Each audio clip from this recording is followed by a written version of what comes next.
సమయం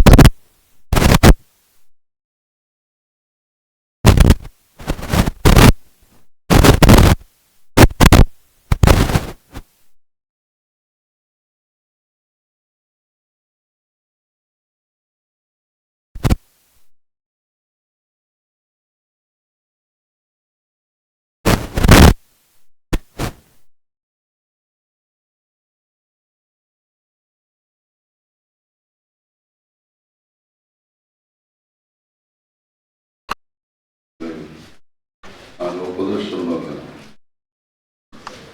ఆయన చెప్పిన మాట ఏంటంటే ఆరోగ్యం గల వారికి వైద్యుడు అక్కర్లేదు అన్నారు. చెప్పండి, ఆరోగ్యం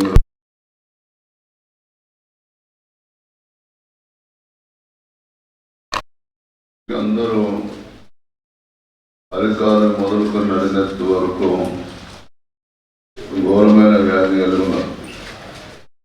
కానీ ఆరోగ్యం కలవాడికి వైద్యుడు అక్కర్లేదంటే అర్థం ఏంటంటే నాకు ఆరోగ్యంగానే ఉన్నాను, నాకు వైద్యుడు అక్కర్లేదు అనుకుంటున్నాను. వాళ్ళకు రోగం ఉన్నది కానీ వాళ్ళకు ఆ రోగం ఏంటో వాళ్ళకి తెలవట్లేదు. అది ఏంటి రోగం అంటే నాశనం చేసే రోగం. చెప్పండి,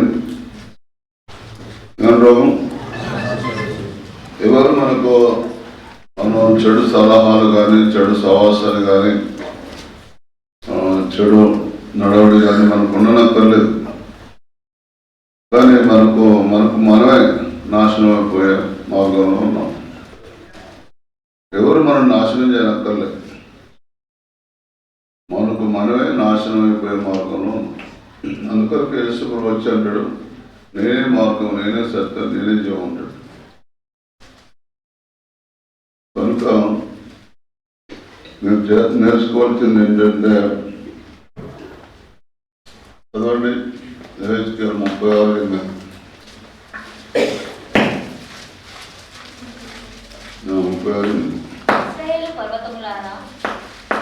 ఇశ్రాయేలు పర్వతములారా, ఇక కొంతకాలమునకు ఇశ్రాయేలులకు నా జనులు వచ్చెదరు, మీరు చిగురు పెట్టి వారి కొరకు మీ పొలమును ఫలించుతారు.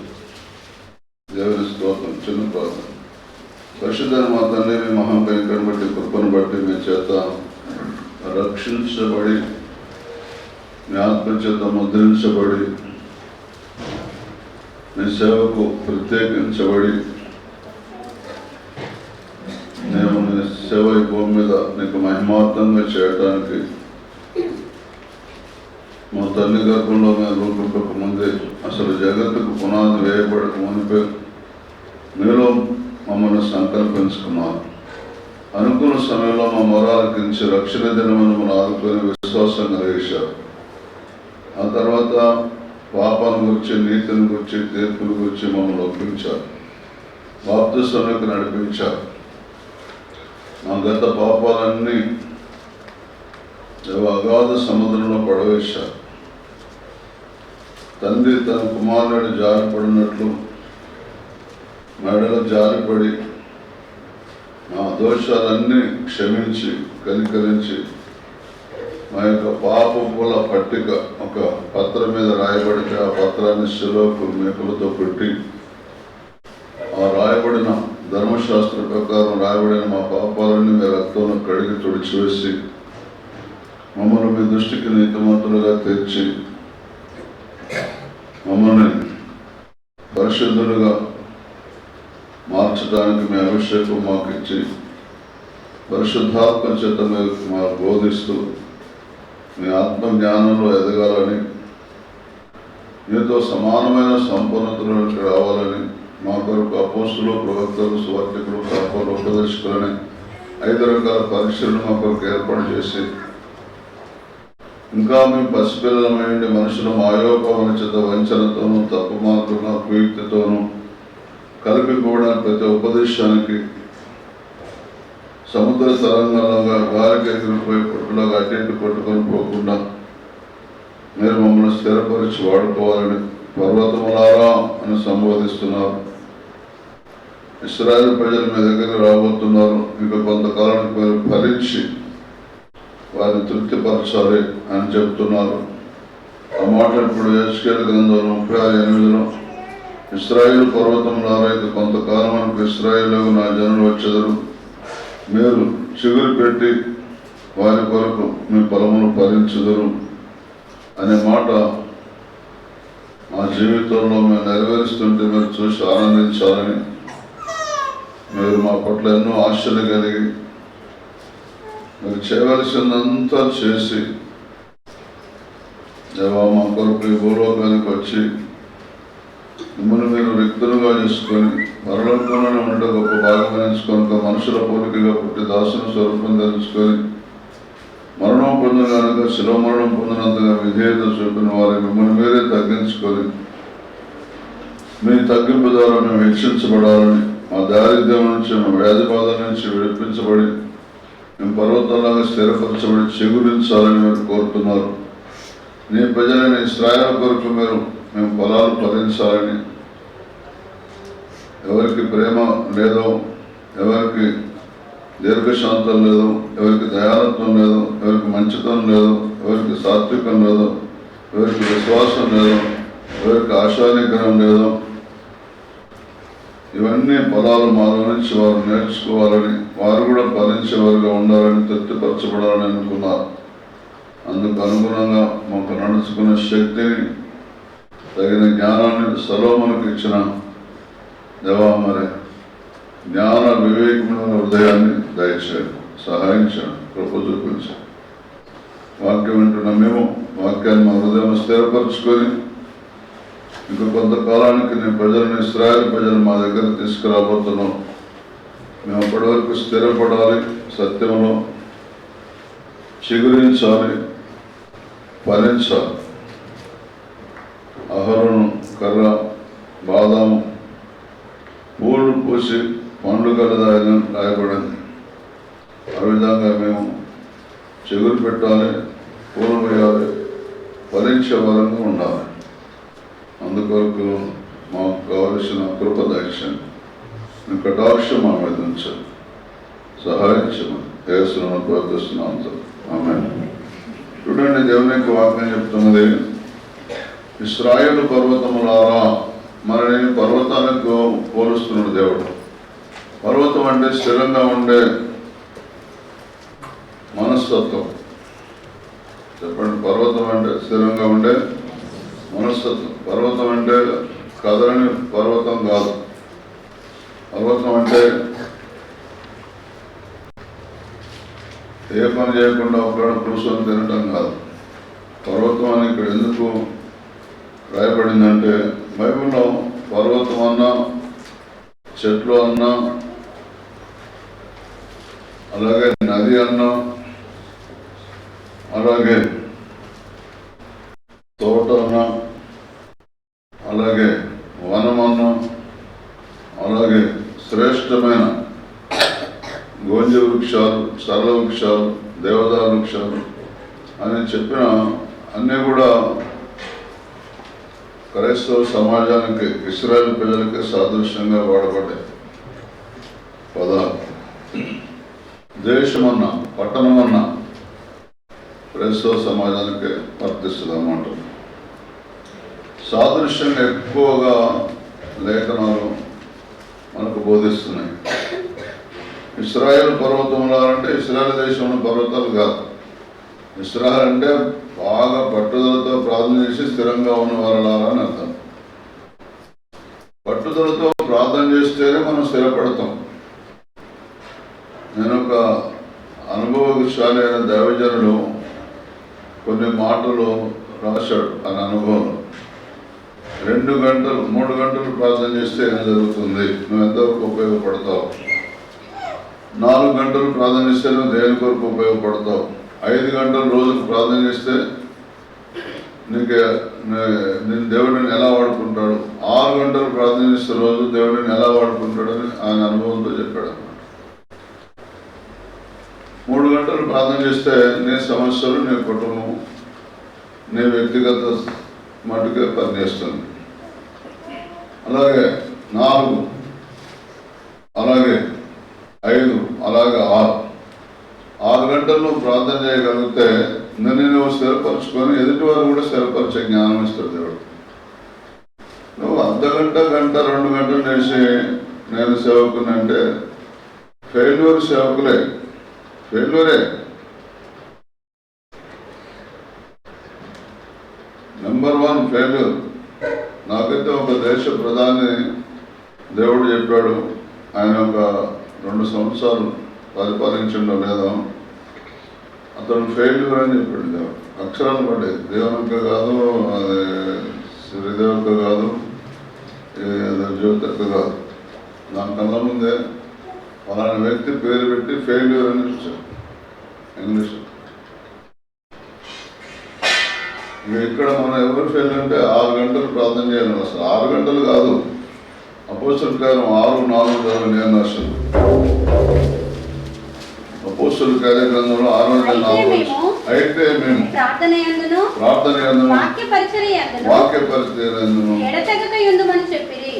ఈ 2 పనులు సేవకునికి చేయాల్సిన పనులు. సేవ చేయాలనుకున్న వాళ్ళు చేయాల్సిన పనులు 2. ఏది తర్వాత నువ్వు పడుకోవటమో ఇంకా ఏం చేయటమో నీ దైనందిన జీవితంలో ఎన్ని గంటలు ఉపయోగిస్తావో నీ అవసరతల కొరకు, అక్కల కొరకు. ఆ తర్వాత నువ్వు చేయాల్సిన పనులు 2. అయితే ఆ 2 పనులు చేయట్లే ఎవరు? ఇశ్రాయేలు ప్రజలు 1,00,000 మంది 8,000 మందికి పరిచయం చేసే 12 మంది అపోస్తలులు. అప్పుడు పేతురుకు ఒక ఆలోచన వచ్చింది, మనం పిలువబడింది వీళ్ళకు రోజు అన్నం పెట్టడానికి, వండి పెట్టడానికి, వడ్డించడానికి కాదు కదా, ఎందుకు ఇలా జరుగుతుంది? అక్కడ గుంపులో సరుకులు మొదలైనవి. 6:1 వచ్చింది కదండి. ఆ దినములలో శిష్యుల సంఖ్య విస్తరించుచున్నప్పుడు అనుదిన పరిచర్యలో తమలోని విధవరాండ్రను చిన్న చూపు చూచిరని హెబ్రీయుల మీద గ్రీకు భాష మాట్లాడు యూదులు సనగసాగిరి. అప్పుడు అంతే సార్. అప్పుడు శిష్యుల సంఖ్య విస్తరించినందువల్ల అనుదిన పరిచర్యలు, రోజు చేయవలసిన పనులను గ్రీకు భాష మాట్లాడే, చదవండి, గ్రీకు భాష మాట్లాడే యూదులు సనగసాగిరి. గ్రీకు భాష మాట్లాడే యూదులు ఏం చేయాలట? యూదులు అంటే అసలు గ్రీకు కాదు, అరబీ భాష, కానీ వాళ్ళకు గ్రీకు భాష కూడా వస్తున్నా. అరబీ కాదు, ఇశ్రాయేల్ దేశంలో ఉండే ఏం భాష?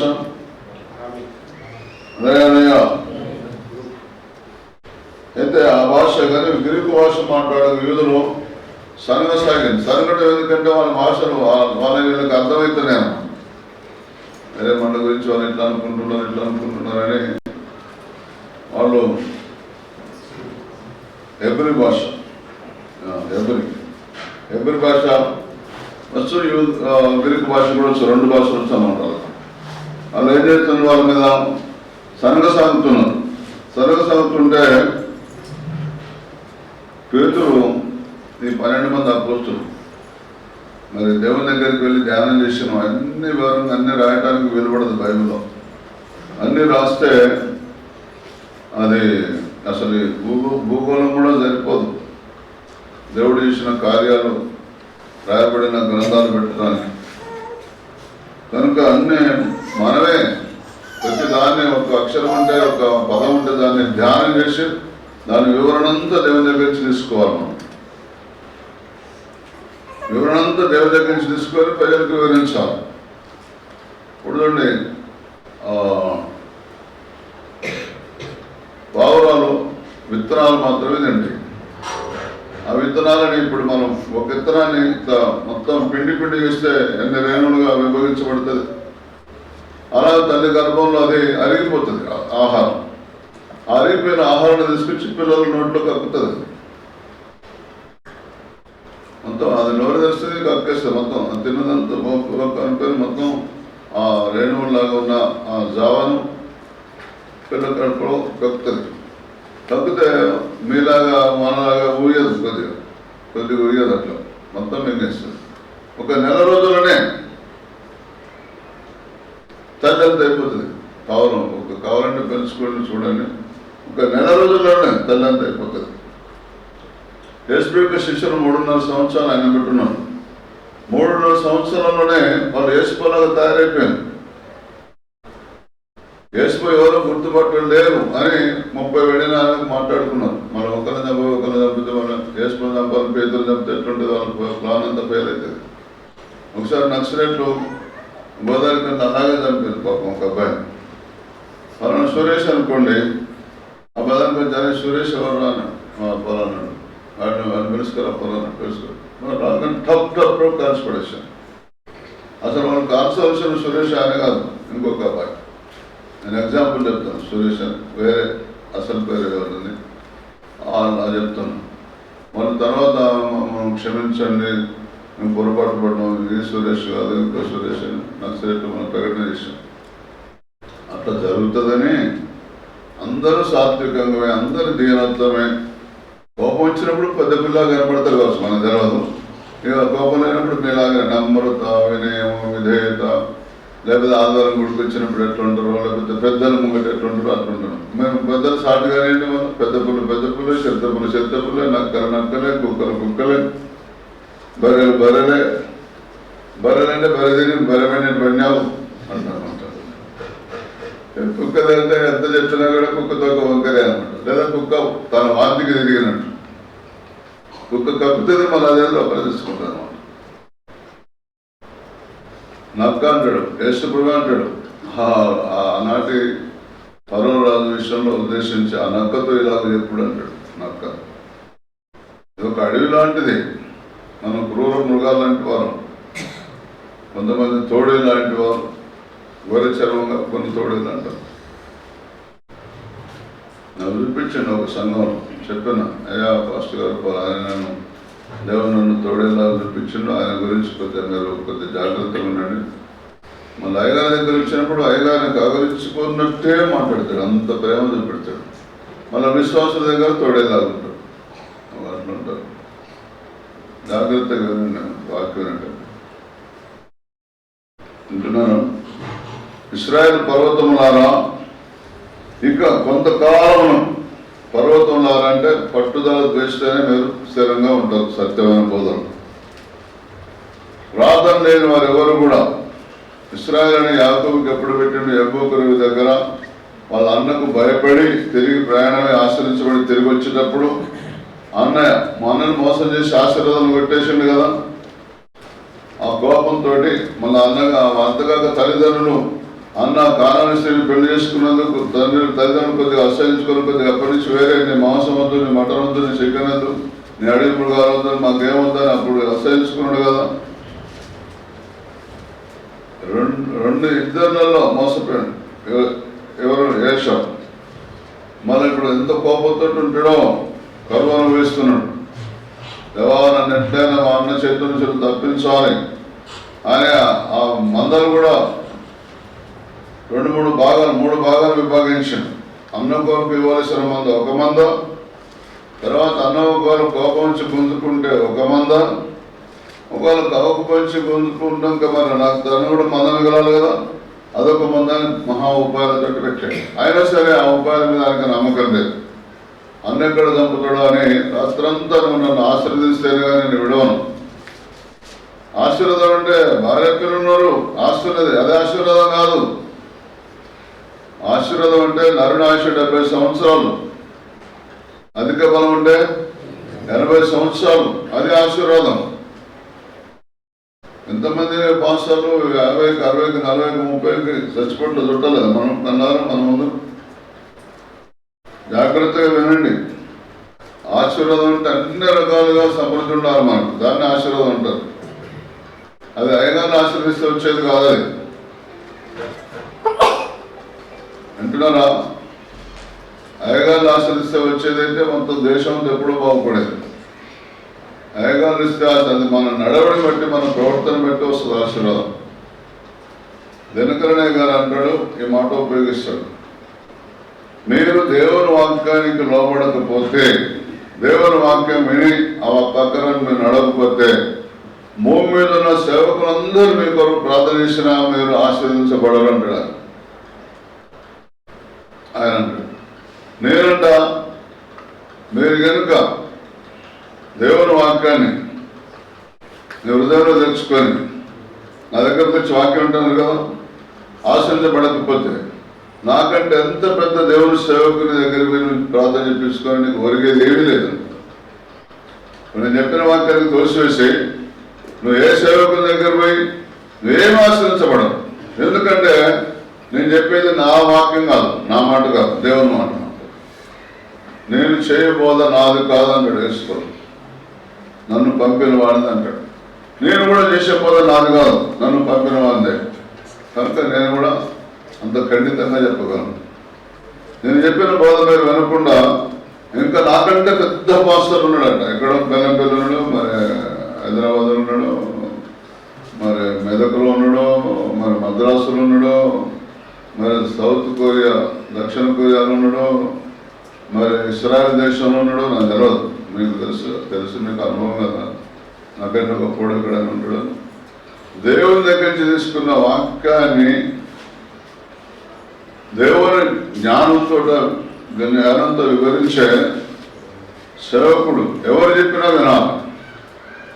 చదవండి, కొరింథీయులకు రాసిన మొదటి పత్రిక 2వ అధ్యాయం. కొరింథీయులకు రాసిన మొదటి పత్రిక 2వ అధ్యాయం.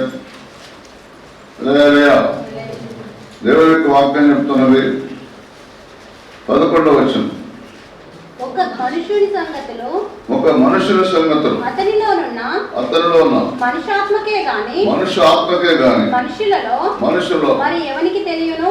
చెప్పండి, మీరే చెప్పండి. నీ సంగతి మీ భార్య తెలుసు, నీ సంగతి మీ భర్త తెలుసు, మీ సంగతి నీకు రోజు నీ చుట్టూ తిరిగే వారికి తెలుసు. మనుషుల సంగతి మనుషులకు తెలుస్తాయి, మరెవరికి తెలుస్తాయి? ఎవరికి తెలియవు. అలాగే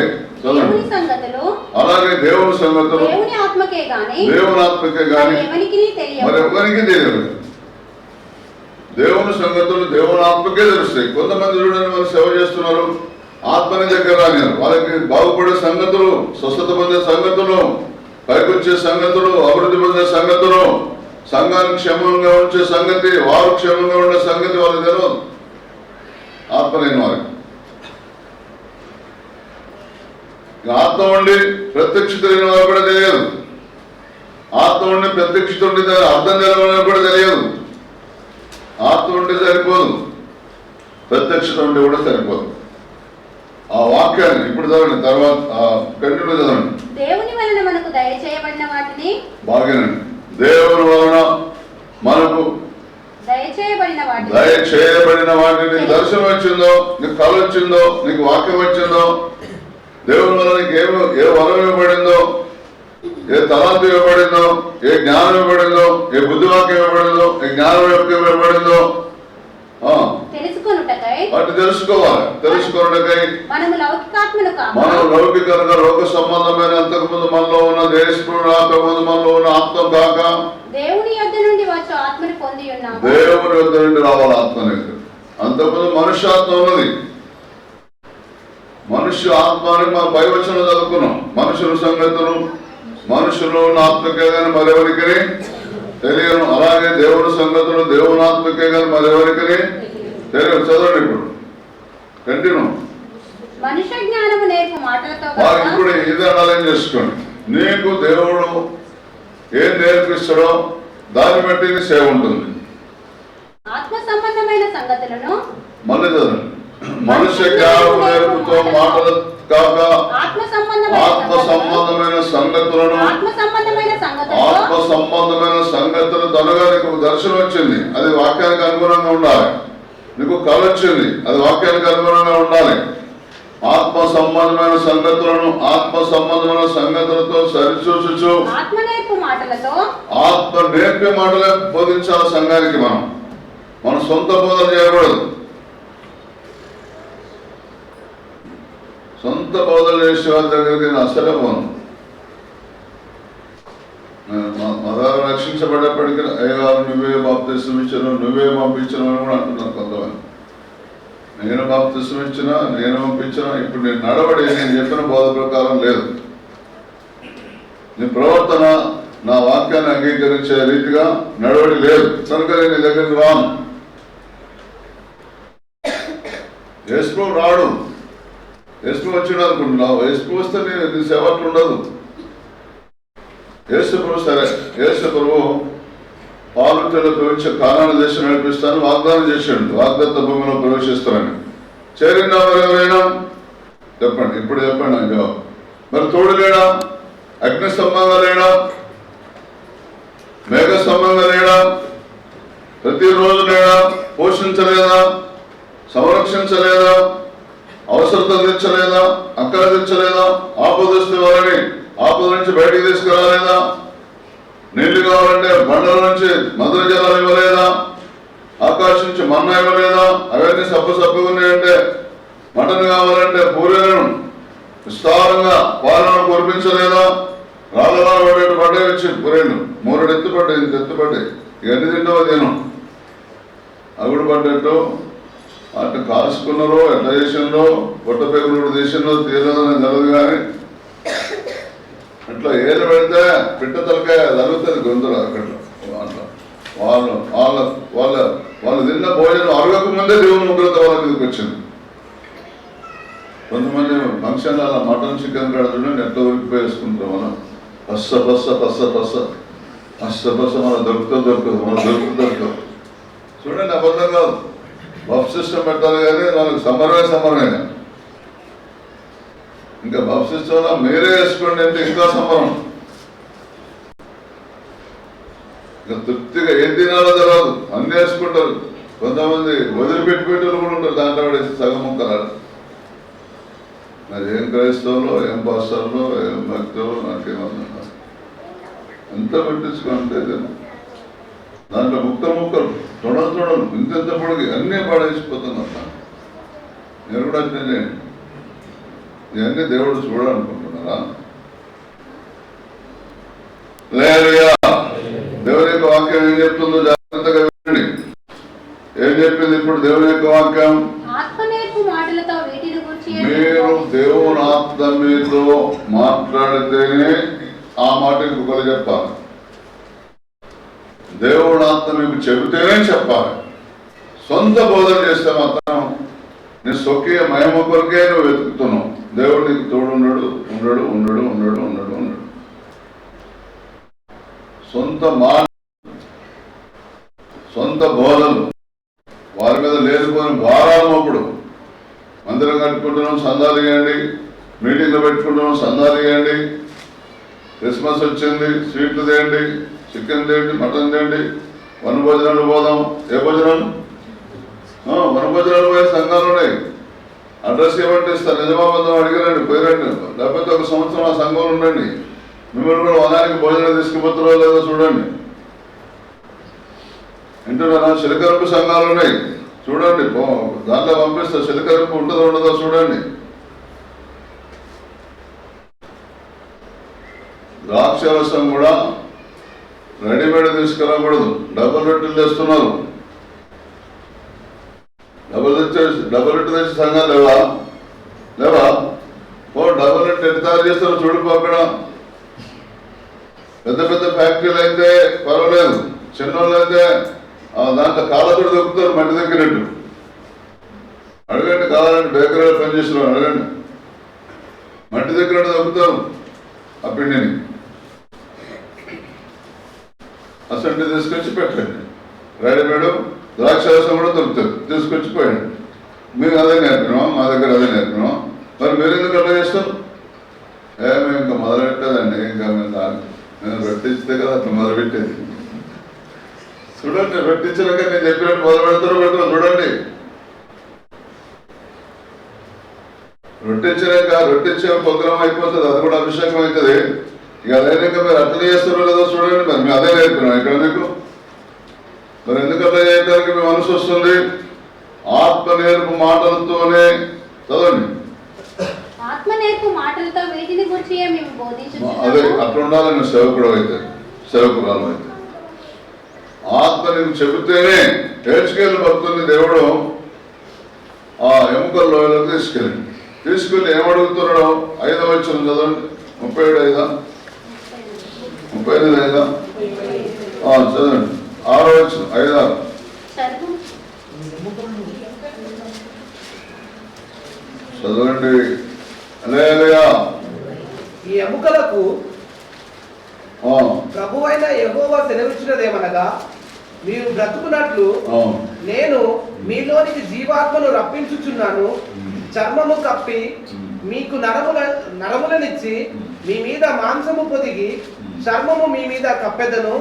మీలో జీవాత్మనుంచగా మీరు బ్రతుకుదురు. అప్పుడు నేను యెహోవానై ఉన్నానని మీరు తెలుసుకుందురు.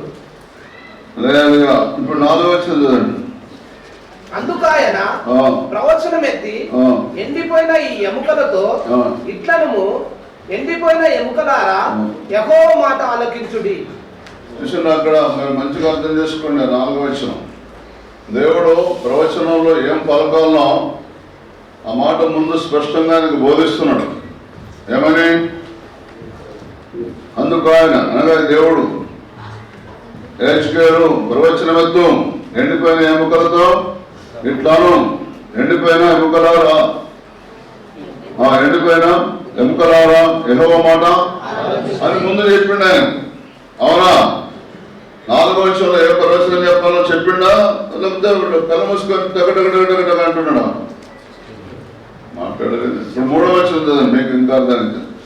ఆయన నరపుత్రుడా, ఎండిపోయిన ఈ ఎముకలు బ్రతకగలవా అని నన్ను అడగగా, ప్రభువా యెహోవా, అది నీకే తెలియనని నేను అంటిని. అది నీకే తెలియనంట. ముందు ప్రశ్నించండి, ఎండిపోయిన ఎముకలు చూపించి బతుకుతాయా అన్నాడు. అయ్యా అది నా సంగతి, నా దేవుడు నీకే తెలుసు. అట్లయితే ఇలాగ ప్రవచనం చెప్పమన్నాడు. ఎండిపోయిన ఎముకలారా యెహోవా మాట ఆలకించండి అను, అంతే. చెప్పండి, ఎండిపోయిన ఎముకలారా యెహోవా మాట ఆలకించండి అని చెప్పు ముందు. తర్వాత ఇక ప్రవచనమే. చెప్పండి, ముందేమన్నాడు? ఎండిపోయిన ఎముకలారా, అందుకైనా ఈ ఎముకలకు ప్రభువైన యెహోవా సెలవిచ్చినది ఏమనగా, మీరు బతుకున్నట్టు మీలోనికి జీవాత్మను రప్పించుచున్నాం అని ప్రవచనం చెప్పమన్నాడు. చెప్పేసినట్లు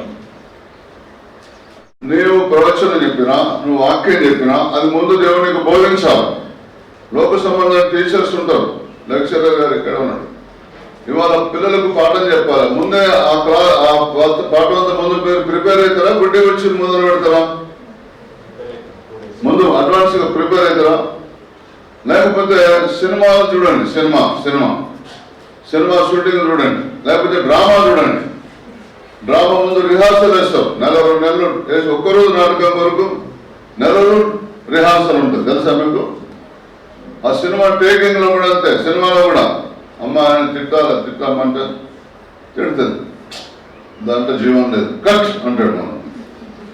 మళ్ళా ఇంకోసారి అప్పటికంటే కొద్దిగా నేను ఇంకా పర్ఫెక్ట్గా రాలేదు, ముఖంలో ఆ ఎక్స్ప్రెషన్స్ సరిగా లేవు, మళ్ళీ తిట్టాలి. మళ్ళీ 100 సార్లు తిప్పించినాక ఆగలేదు, ఓకే అంటాడు. అట్లా ఇక మీ కథ కూడా అంతే.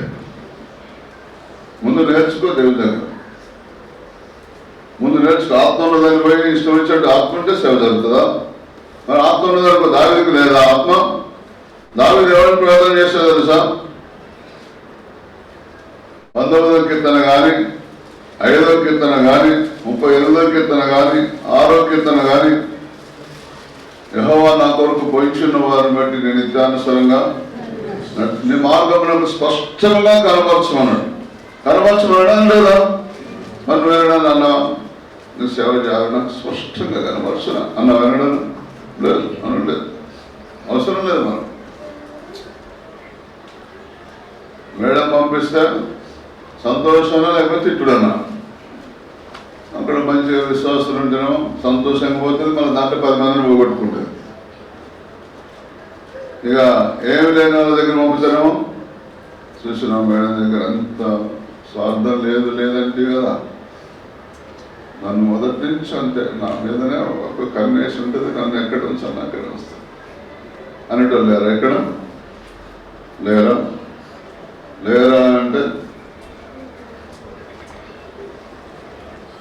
నన్ను మా పాస్టర్ గారు నువ్వు పలానా చోట ఉండాలని ఖమ్మం జిల్లానే అన్నాడు. అంటే అది అమ్మగారికి ఆయన కొడుకు తెలిసింది. వాళ్ళకి ఇష్టం లేదు. ఇష్టం లేకపోతే నేను దేవుని దగ్గర ఉన్నాయా, నన్ను దాసుడు పలానా చోటు బొమ్మని నాకు ఒక ఏరియా చెప్పిండు, కానీ ఇది అమ్మగారి కన్నా ఇప్పుడు కాబోయే పాస్టర్ గారికి ఇష్టం లేదు. నేను అలాంటి స్థలాల్లో సేవ చేయను. నేను ఇంకెక్కడికైనా నన్ను పంపిస్తే పోతాను. నేను సేవ చేసినంత కాలం బాగా అభివృద్ధి పొందింది అనుకో, వాళ్ళ ఇంట్లో యుద్ధమే జరుగుతుంది.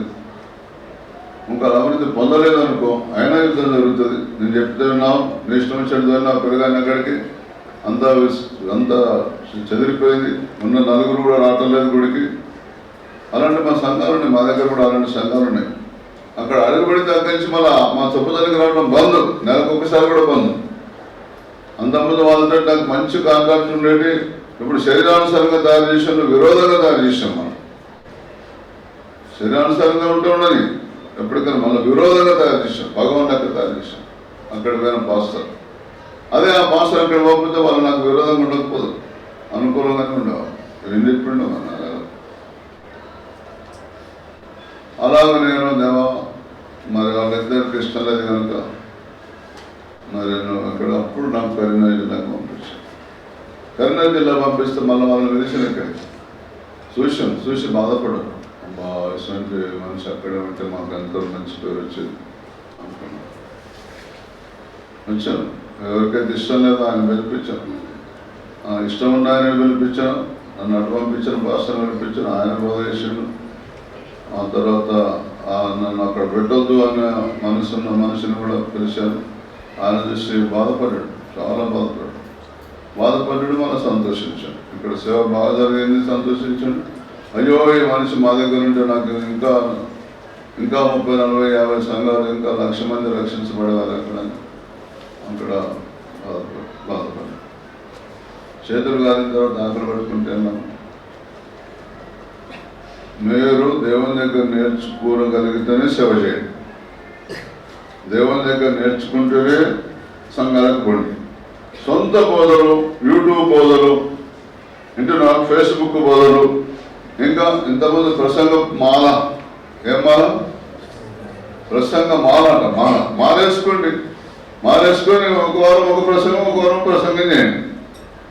పుస్తకాలు ఉంటాయి ప్రబోధ బుక్ స్టాల్లో, ప్రసంగ మాల ఏమను, ఎవరు రాసింది కావాలి సార్ నీకు ప్రసంగ మాల అని ఇస్తారు. ఎవరు చూడండి, సాక్ష్యాలు చదవండి, భక్తులు సాక్ష్యాలు, చాలా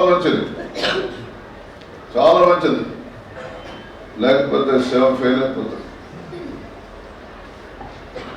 లేదుగా జాగ్రత్తగా వినండి, అసలు చేయకండి. దేవుడు మిమ్మల్ని ఎన్నుకున్నాడు, పిలుచుకున్నాడు, ప్రత్యేకించుకున్నాడు.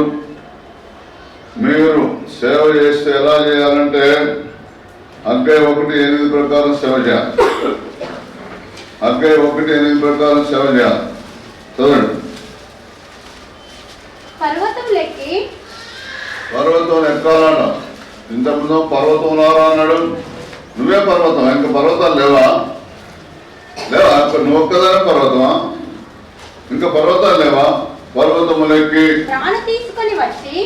మ్రానంటే చెట్టు, మ్రాను తీసుకొని వచ్చి వేసుకోబడ్డాడు. పచ్చి మానకి ఎలాగ చేసిన ఎండిన మానకి ఇంకెలాగ చేస్తారో అని సెలవు వేసినప్పుడు అంటాడు ఆయన. పచ్చి ప్రాణుకి ఎలాగ చేసినాడు. పచ్చి మాను అంటే యేసు జీవంతో ఉన్నాడు, మనం అందరం జీవం లేని వారం. పచ్చి ప్రాణుకి ఎలాగ చేసినాడు, ఎండిన మాను ఎలాగ చేస్తారో అంటాడు. ప్రాణం తీసుకొని వచ్చి మీరు ఈ మందిరమును కట్టించండి, దాని యందు నేను సంతోషించి నన్ను గణపరుచుకుందని. ఇక్కడ దేవునికి ఘనత ఇచ్చే రీతిగా సేవ చేయని వాళ్ళు ఎందరో ఉన్నారు. ఇక్కడ నీవే పర్వతం ఎక్కి, నువ్వే గొడవ తీసుకువెళ్ళి, నువ్వే ఆ చెట్టు నరికి, ఆ చెట్టును తీసుకొచ్చి ఇలా గుండ్రగా ఉండదు, 4 పలకలు ఉండదు, అది దాన్ని చెక్కి దాన్ని ఒక పనిముట్టుగా తయారు చేసి నువ్వు మందిరాన్ని కడితే దేవుడు సంతోషిస్తాడు. అంతేగాని ఎవరో కట్టిన మందిరం నుంచి ప్రసంగాలు చేస్తే నిదాన దేవుడికి ఘనత ఏమి రాదు. పర్వతాలు ఎక్కాలి. యెహోవా పర్వతములకు ఎక్కదగిన వాడు ఎవడు? ఆయన పరిశుద్ధ స్థానంలో నివసింపదగిన వాడు. 10వ కీర్తన ప్రకారం ఉంటే మీరు సేవకు అర్హులు. 10వ కీర్తన ప్రకారం లేకపోతే మీరు సేవకార్యములు కాదు. చదవండి. యెహోవా నీ గుడారంలో అతిథిగా ఉండదగిన యెహోవా నీ గుడారములో అతిథిగా ఉండదగిన వాడెవడు? నీ పరిశుద్ధ పర్వతం మీద నివసింపదగిన నీ వాడెవడు? పరిశుద్ధ పర్వతం మీద నివసింపదగిన వాడెవడు? యథార్థమైన ప్రవర్తన కలిగి నీతిని అనుసరించుచు హృదయపూర్వకముగా నిజము పలుకువాడే. అట్టివాడు నాలుకతో కొండెములాడడు. తన చెలికానికి కీడు చేయడు. తన పొరుగువాని మీద నింద మోపడు. అతని దృష్టికి నీచుడు అసహ్యుడు. అతడు యెహోవా యందు భయభక్తులు గలవారిని సన్మానించును. అతడు ప్రమాణం చేయగా నష్టము కలిగినను మాట తప్పడు. తన ద్రవ్యం వడ్డీకి ఇవ్వడు. నిరపరాధిని చెరుపుటకై లంచం పుచ్చుకొనడు. ఈ ప్రకారం చేయవాడు ఎన్నడూ కదల్చబడడు. అదే పర్వతం అంటే షడ్రక్ మెషక్ అబేద్నెగోల పర్వతం, దానియేలు పర్వతం, యోసేపు పర్వతం. అంటున్నారా? యెహోవా నీ మందిరములో అతిథిగా ఉండదగిన వాడెవడు? అతిథి అంటే టెంపరీ నివాసమే. ఒక రోజు, 2 రోజులు, 6 రోజులు అతిథి. కానీ ఇప్పుడు మనది అతిథి కాదు. ఇప్పుడు కొత్త నిబంధన. మనం స్వతంత్రించుకోబోతున్నాం పరలోక రాజ్యాన్ని. సదాకాలం యుగాలు తరతరాలు ఆయనతో ఉండబోతున్నాం. ఆయనతో ఉండాలనుకుంటే యథార్థమైన ప్రవర్తన కలిగి నీతిని అనుసరించి హృదయపూర్వకంగా నిజమే పలకాలి. మనైతే డబ్బు దగ్గర ఎన్ని అబద్ధాలు ఆడతాము. డ్రైవింగ్ చేసేటప్పుడు ఇప్పుడు అన్న 5 నిమిషాలు వస్తాడు, అర్థమైన దానికన్నాడు. అక్కడ రోడ్డు జాగా ఉండదు, రోడ్డు జాగా అయింది అంటాడు. అక్కడ వాన పడదు అంటాడు, వాన పడుతుంది అంటాడు. ఇక్కడ రైతు గేట్ పడదు అంటాడు. ఎన్ని అనాలని అంటాడు. మరి కొడతారా? లేట్ అయిందంటే కొద్ది ఆలస్యమైన ఇంటికాడ లేచేటప్పుడు కొద్ది లేచిన లేట్ అయిందంటే కొడతారు కదా. నేను ఇక ఆడవాళ్ళ సంగతి అయితే పైసలు కాడ ఎన్ని అబద్ధాలు ఆడుతారు. ఇష్టం లేదయ్యా. పర్వతములకి నాను తీసుకొని వచ్చి మీరు ఈ మందిరమును కట్టించి, మానంటే మాను కాదు, పర్వతం అంటే పర్వతం కాదు. దేవుని సన్నిధికి వెళ్ళి, దేవా ఈ రోజు ఎవరిని రక్షించబోతున్నావు, దేవా ఈ రోజు ఎవరిని ఆదరించబోతున్నావు, ధైర్యపరచబోతున్నావు, బలపరచబోతున్నావు, ఎవరు తప్పిపోయిన వారిని నువ్వే మళ్లించబోతున్నావు అని చెప్పి ఆ విధంగా దేవుని కృపలో మనం ముందుకు, అదే నిజమైన పరిచర్య అంటే. పర్వతములకి నారుని తీసుకొని వచ్చి, పర్వతం మీద ఉన్నాయి చెట్లు. లెబానోను పర్వతం మీద పేరే లెబానోను పర్వతం పేరు. కనుక దేవదారు వృక్షాలు ఉన్నాయి.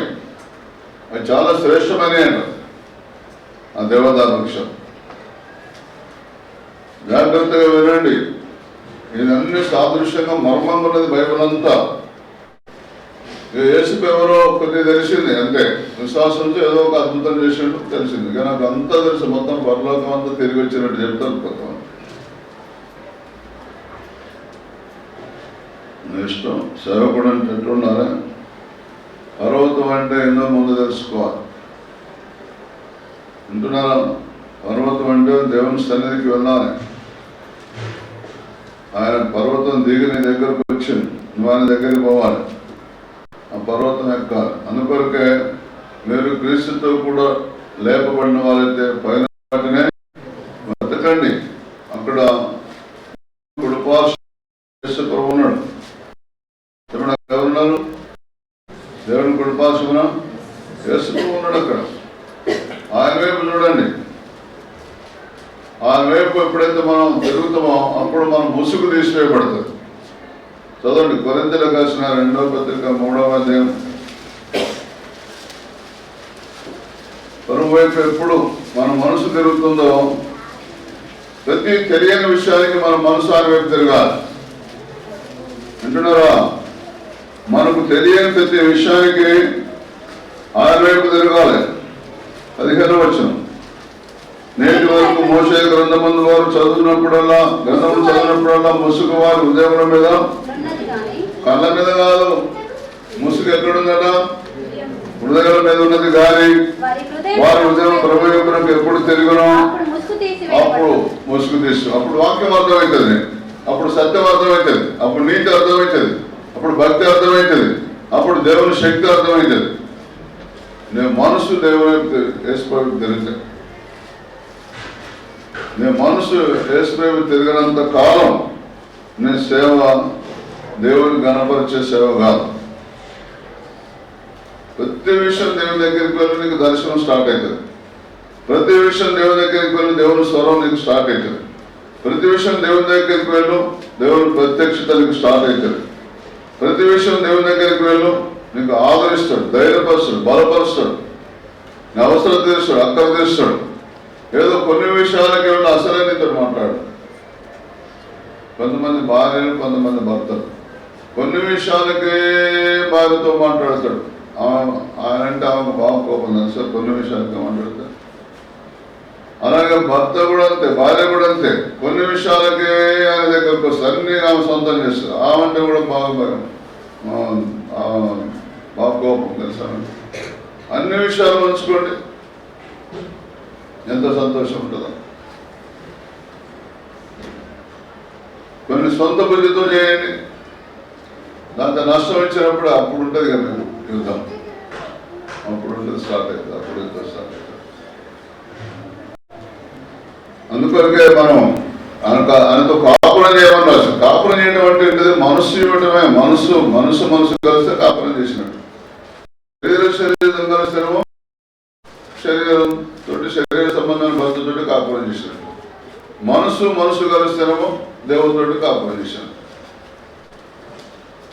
అందుకొరకు ఎవరి మనసుని మీద అనుకున్న వారిని పూర్ణ శాంతి. పూర్ణం అంటే 24 గంటలు శాంతి అని అర్థం, నా అర్థం. నీ అర్థం ఎంత?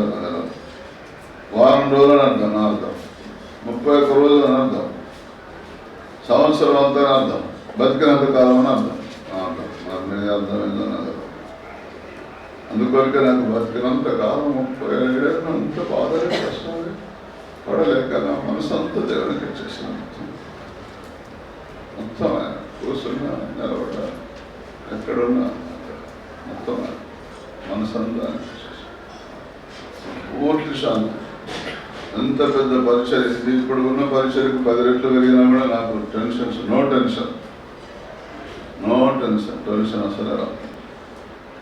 ఏ సంఘానికి పోమంటే పోతా, ఆగమంటే అవుతా. నేను దూరికట్టమ్మా, దూరికట్టు 7 సంవత్సరాలు పోలేదు సార్. తొప్పదానికి దూరికట్టు 12 కిలోమీటర్లే. 7 సంవత్సరాలు పోలే అక్కడికి తెలుసు. ఇప్పుడు నెలకి వెళ్తాను. ఇంకొక చోటు కూడా ఇప్పుడు పనిచేసాను, 5 నెలలు. దానికి కూడా నాకు ఇంత పరిధి పెట్టాడు. ఇంతకాలం వరకు నాకు ఇక్కడ పోతాను దేవుడు. పోను మోసంగానే మదాలు కట్టబడ్డారు. చూడు మొత్తంగా పెట్టాను. పోవద్దంటే పోను అంతే. మన దేవుడు పొమ్మంటాడు, పోమన్నాడు. చొప్పదండి కూడా నువ్వు చొప్పదండి ఉండొద్దు, వెళ్ళిపోమన్నాడు. వెళ్ళిపోయాను. 3 నెలలు చొప్పదండికి రాలేదు. తర్వాత మనం చొప్పదండి పొమ్మన్నాడు. లాదని లేచిన బెత్తనేకు వచ్చినట్టే. బెత్తనేకు బంద్ అయింది. ఆ రోజు బాలతోటి ధర్మేశ్వరికి పోయి బెత్తనేకు 6 నెలలు బంద్ అయ్యాను, సంవత్సరం బంద్ అన్నాడు. ధర బైబిల్లో రాసలేదు. నేను మళ్ళా పోదామన్నాడు, దేవుడు పొమ్మన్నాడు. వాళ్ళతోటి తరివి వచ్చినాం. బతికుంటే బాగా సాకారి బతికొచ్చాను. మళ్ళా పొమ్మంటున్నావా? ఎస్ఐయా మేమైతే రామ్. 12 మంది చేశాను.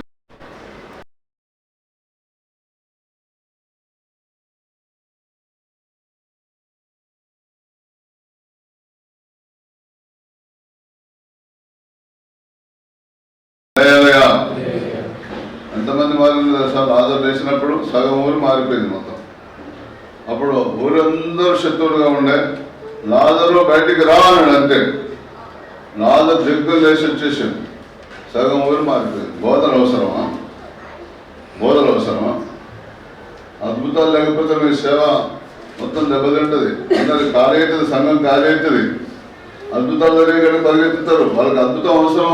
ఒకప్పుడు ఒక సమయంలో వాళ్ళకి అక్కడ పరిగెత్తుతారు.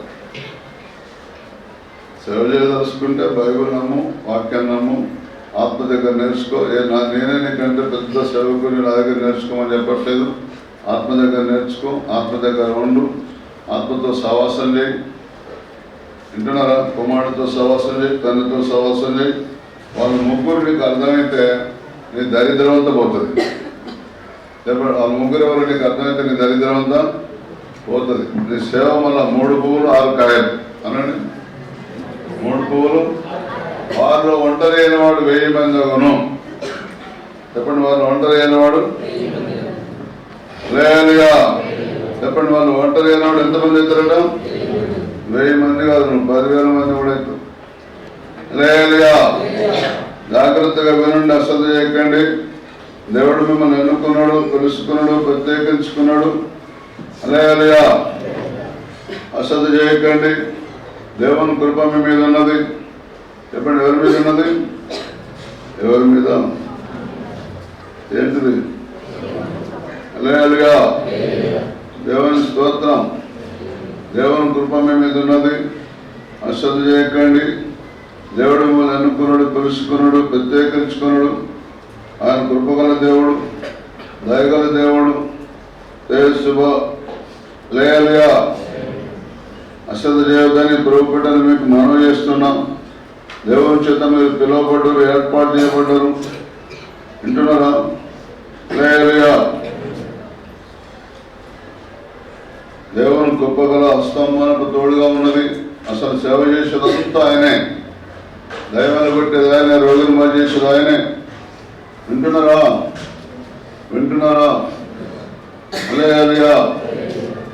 యెషయా గ్రంథం 65:22 వారిలో ఒంటరి అయినవాడు 1000 మంది అగును. ఎన్నిక లేనివాడు బలమైన జనములను యెహోవాకు నేను తగిన కాలమున ఈ కార్యమును త్వరపెట్టుదును. నేనైతే ఒంటరి జీవితంలో ఉన్నప్పుడు దేవుడు నన్ను పట్టుకున్నాను. ఒంటరి జీవితం అంటే పెళ్లి కానప్పుడు అనేరు. పెళ్ళి కానప్పుడు కాదు, పెళ్ళి పిల్లలు పెట్టినాకనే. మరి పిల్లలు మనం ఒంటరి అంటే ఏంటిది అంటాం అనకండి. హల్లెలూయా. చేసుకుంటారు. చెప్పండి, ఆత్మహత్య చేసుకునే వాళ్ళందరూ ఒంటరి జీవితం భరించలేక, అంటే ఆయన ఆత్మహత్య చేసుకున్న వారితో ఏ ఒక్కరి మనసు కూడా కలవలేదు భూమి మీద. అప్పుడే నేను ఇక భూమి మీద బతికేందుకు అని తెచ్చుకుంటాను. ఒక తీర్మానానికి వస్తాడు. ఏ ఒక్కరన్నా సరే భయపడకు, ఎప్పుడు ఇష్టం ఉంటుంది, ఆ మంచి రోజులు రావా అని ధైర్యం చెప్పి ఒక్కరున్నా కూడా బతుకుతారు. అయితే మా ఆవిడ నన్ను ధైర్యపరిచేది, కానీ ఆ ఎదురుకున్నప్పుడే ధైర్యం ఉండేది. మళ్ళీ మళ్ళీ నా బాధ నాకు ఉండేది. అటు పోగానే మళ్ళీ నా ఉంటారు నాకే ఉండేది. ఇప్పుడు దేవుడు మమ్మల్ని విడవను ఎడబాయని అంటాడు. నేను ఎప్పటికీ తోడు ఉంటాడు. ముందుకు ముందు ఆయనతో సవాసం నేర్చుకోండి. ఆయనతో సవాసం చేయాలి. ఆయనతో సవాసం చేయాలంటే ముందు పర్వతం ఎక్కాలి, మానవులు తీసుకురావాలి, మందిరం కట్టాలి. అప్పుడు ఆయన సంతోషిస్తాడు. ఆ మందిరంలో నువ్వు ఉండాలి. అప్పుడు చూడండి ఎట్లుంటుందో. మన నిన్ను విడవడానికి ఎడబాయాడు. పర్వతములెక్కి మానవులు తీసుకొని వచ్చి మీరు మందిరం కట్టించాడు, దాని నేను సంతోషించినాడు, ఘనపరుచుకున్నాడు యెహోవా సెలవిస్తున్నాడు. ఆయనకు ఘనత కలుగుతుంది. ఇప్పుడు కోరుట్ల చర్చికి ఎవరైనా విశ్వాసులు అన్యజనులు వస్తే దేవుని ఘనత వస్తుంది. అమ్మో ఆ చర్చి పోతే, అమ్మో మా బిడ్డ అయితే ఆ చర్చికి వచ్చిన బతికింది అని అన్యజనులు చెప్పుకుంటారు, ఘనత వస్తుంది. అలాగే వింటున్నారా? కోరుట్ల చర్చికి వస్తే కూడా ఎక్కడ కోరుట్లో బాగుపడ్డా 3 ఏళ్ళ నిద్రపడతాను. ఆ గుళ్ళో వేరే రోజు నుంచే నిద్రపడతాను. అట్లా చెప్పుకుంటారు. అట్లా 1-2 చర్చిలు ఉంటే సరిపోతుందా? ఉన్న చర్చిలోనే అట్లనే ఉండాలని దేవుడు కోరుతున్నాడు. అందుకొరకు ఇంతమందిని తయారు చేసింది. ఇక్కడ చూసుకొని మరో చూసుకొని మరో ఎంతమంది చూసుకొని మరో చెప్పుకొని ఉండదు. ఎట్లా చేస్తారో మేము ఎంత ఆశలు పెట్టుకున్నాం, ఎంత మనసు పెట్టుకున్నాం, ఎంత పానం పెట్టుకుని దేవుడు రక్షించిండు. లేదా ఇర్మియా గ్రంథం 31:32. అది ఐగుప్తులో నుండి వారిని నడిపించుటకై నేను వారిని చేయబట్టుకుని దినమన వారి పితరులతో నేను చేసిన నిబంధన వంటిది కాదు. అది ఐగుప్తులో నుండి వారిని రప్పించుటకై నేను వారిని చేయబట్టుకొని దినమున వారి పితరులతో నేను చేసిన నిబంధన వంటిది కాదు. నేను వారి పెనిమిటినైనను వారు ఆ నిబంధనను భంగం చేసుకునేది. యెహోవా ఇదే యెహోవా. పెనిమిటి అంటే భర్త అంటే బాగా ఆయాసం అవుతుంది. కాపురం అంటే ఇంకా ఆయాసం అవుతుంది. ఏం గుర్తుకొస్తుందో కాపురం అనగా నాకు తెలియదు. దేవునితో కాపురం అనగా ఏం గుర్తుకొస్తుందో నాకు తెలియదు. దేవుడు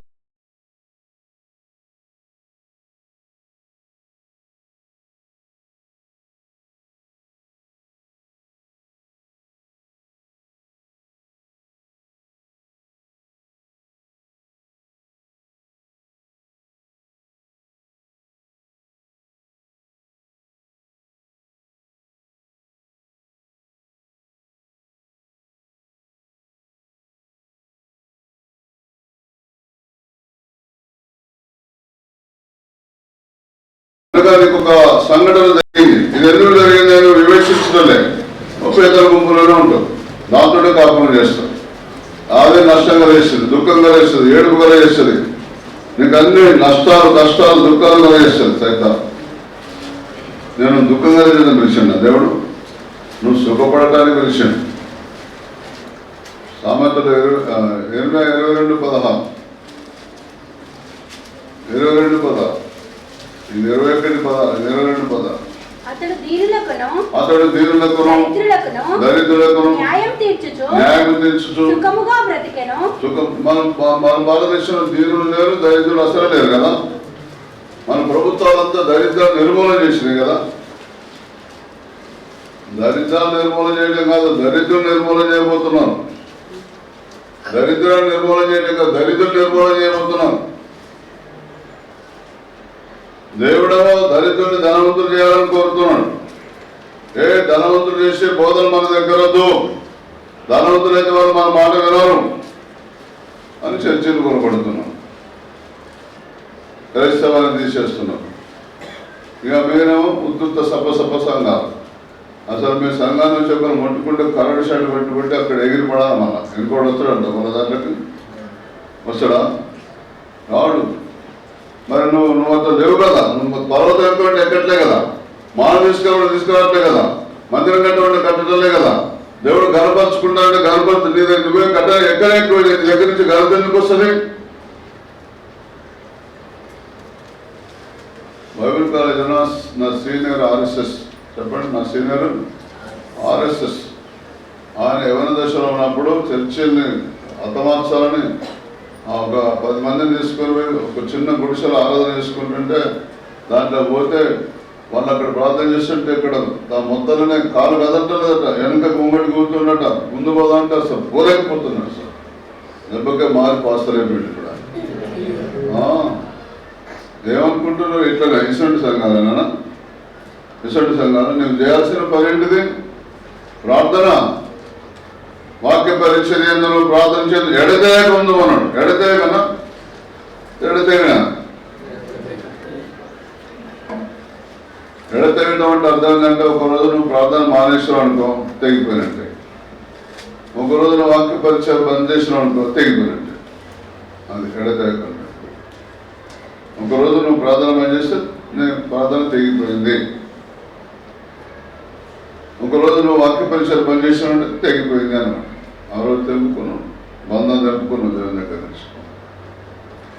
నీ మనసు దేవుని మీద ఉంటే బంధం తెగుతుంది. అసలు నీ మనసు లేదు. అదే వచ్చింది తిప్పలంతా.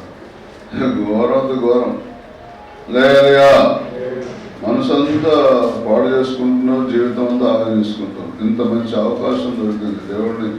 నేను బయటికి లేపే అవకాశం లేచే అవకాశం దేవుడు. చదువు లేకున్నా, అందం లేకున్నా, నేను దీన స్థితిలో ఉన్నాను, దరిద్ర స్థితిలో ఉన్నా, ఎన్నికల స్థితిలో ఉన్నా, అప్పుల పాలైన శక్తులు ఉన్నాను. నువ్వు నీ బంధువుల మీద, నీ స్నేహితుల మీద, నీ ఇరుగు పొరుగు వారి మీద, నీ కుటుంబీకుల మీద నువ్వు దారిద్రం ఉన్న పైకి లేపాలని దేవుడు కోరుతున్నాడు. అదేమో మనకేమో ఇష్టం లేదా? మాకు ఎందుకు ఇష్టం లేదా? కాదు, బాగా ఇష్టం. ఏది మరి బాగా ఇష్టమైతే ప్రార్థన ఏది, మరి పరిచర్య ఏది, మరి వాక్య పరిచర్య ఏది, ప్రార్థన ఏది. ఒకరు చేస్తేనే ఉన్నాయి కావచ్చు, సొంత బోధ కావచ్చు, దేవుడిచ్చిన మాటలు కాదు కావచ్చు, దేవుడిచ్చిన స్థలం కాదు కావచ్చు, దేవుడిచ్చిన ప్రజలు కాదు కావచ్చు. అదే ఇక్కడ లోపం అదే, వేరే ఏం లేదు. అది ఐగుప్తు దేశం నుండి వారు రప్పించుటకై నేను వారు చేయి పట్టుకుని దినమని వారి పితరులతో నేను చేసే నిబంధన ఉంటుంది కాదు. నేను వారి పెరిమిటి ఏలను వారు ఆ నిబంధనను భంగం చేసుకొని పెరిమిటి అంటే అర్థం. పెరిమిటి చెప్పకుండా అది యోచన, పెరిమిటి అర్థం వేరు వచ్చిన, ఆయన ఆలోచన వేరు వచ్చిన, ఆయన తలంపులు వేరు వచ్చిన.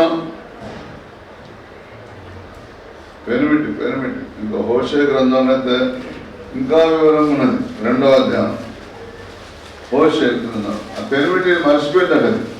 దాన్ని పెళ్లి చేసుకున్న సంగతి కూడా మర్చిపోయింది. ఆ తిక్కలది, ఏ తిక్కలది?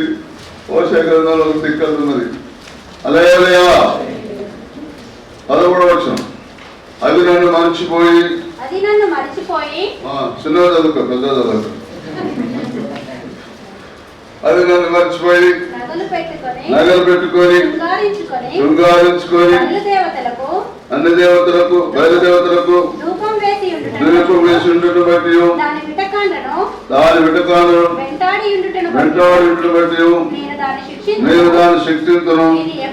దేవుడిని శిక్షించాలనిపిస్తున్నా. మరి నువ్వు మర్చిపోతే శిక్షించకపోతే ఏం చేస్తాడు? మర్చిపోయిన వాళ్ళందరికీ శిక్ష తప్పదు. అందుకొరకే నేను అన్నా చేస్తాయా, నేను శిక్షించబడి దగ్గరకు వచ్చిన నాకు శిక్ష అంటే బాగా భయం. కొంతమందికి భర్త కొడతారంటే చల్లు అంటుంది పానం అంటారు. అలా వచ్చిందంటే కొట్టకముందు పెద్దగా బతుకుంటే పదాలలో దగ్గరికి వస్తారు. మరి అంత భయంగా మళ్ళీ మన మంచిగా ఉంటే ఏమవుతుంది? మళ్ళీ ఆయన కోపం తెచ్చి కర్ర తీసుకునే పరిస్థితికి ఎందుకు తెచ్చుకోవాలి? ఈ దేవుడి సంగతి అయితే కర్ర కనబడదు, మనిషి కనబడదు. ఏ పేరు దెబ్బలు పడితే ఇక మామూలు ఉండదుగా. పొట్టు కొడితే కొంపు మొత్తం ఏమంతా నొప్పులు, అంత బాడీ పెయిన్స్ అంటారు. కొంతమంది బ్యాక్ పెయిన్ అంటారు, కొంతమంది బాడీ పెయిన్ అంటారు, కొంతమంది నడుము నొప్పి అంటారు. అవి ఎవరి దెబ్బలు అనుకుంటున్నారు? మామూలు దెబ్బలు కాదు అవి. లేయా కొంతమంది గన్ను పెట్టి కొట్టినట్టు అయితే గన్ను కనబడదు, కానీ గన్ను దెబ్బ పడుతుంది. తలకాయ మలగదు. మళ్ళా పలుక దావకాలం పోతుంది తెలుసు దేవునికి.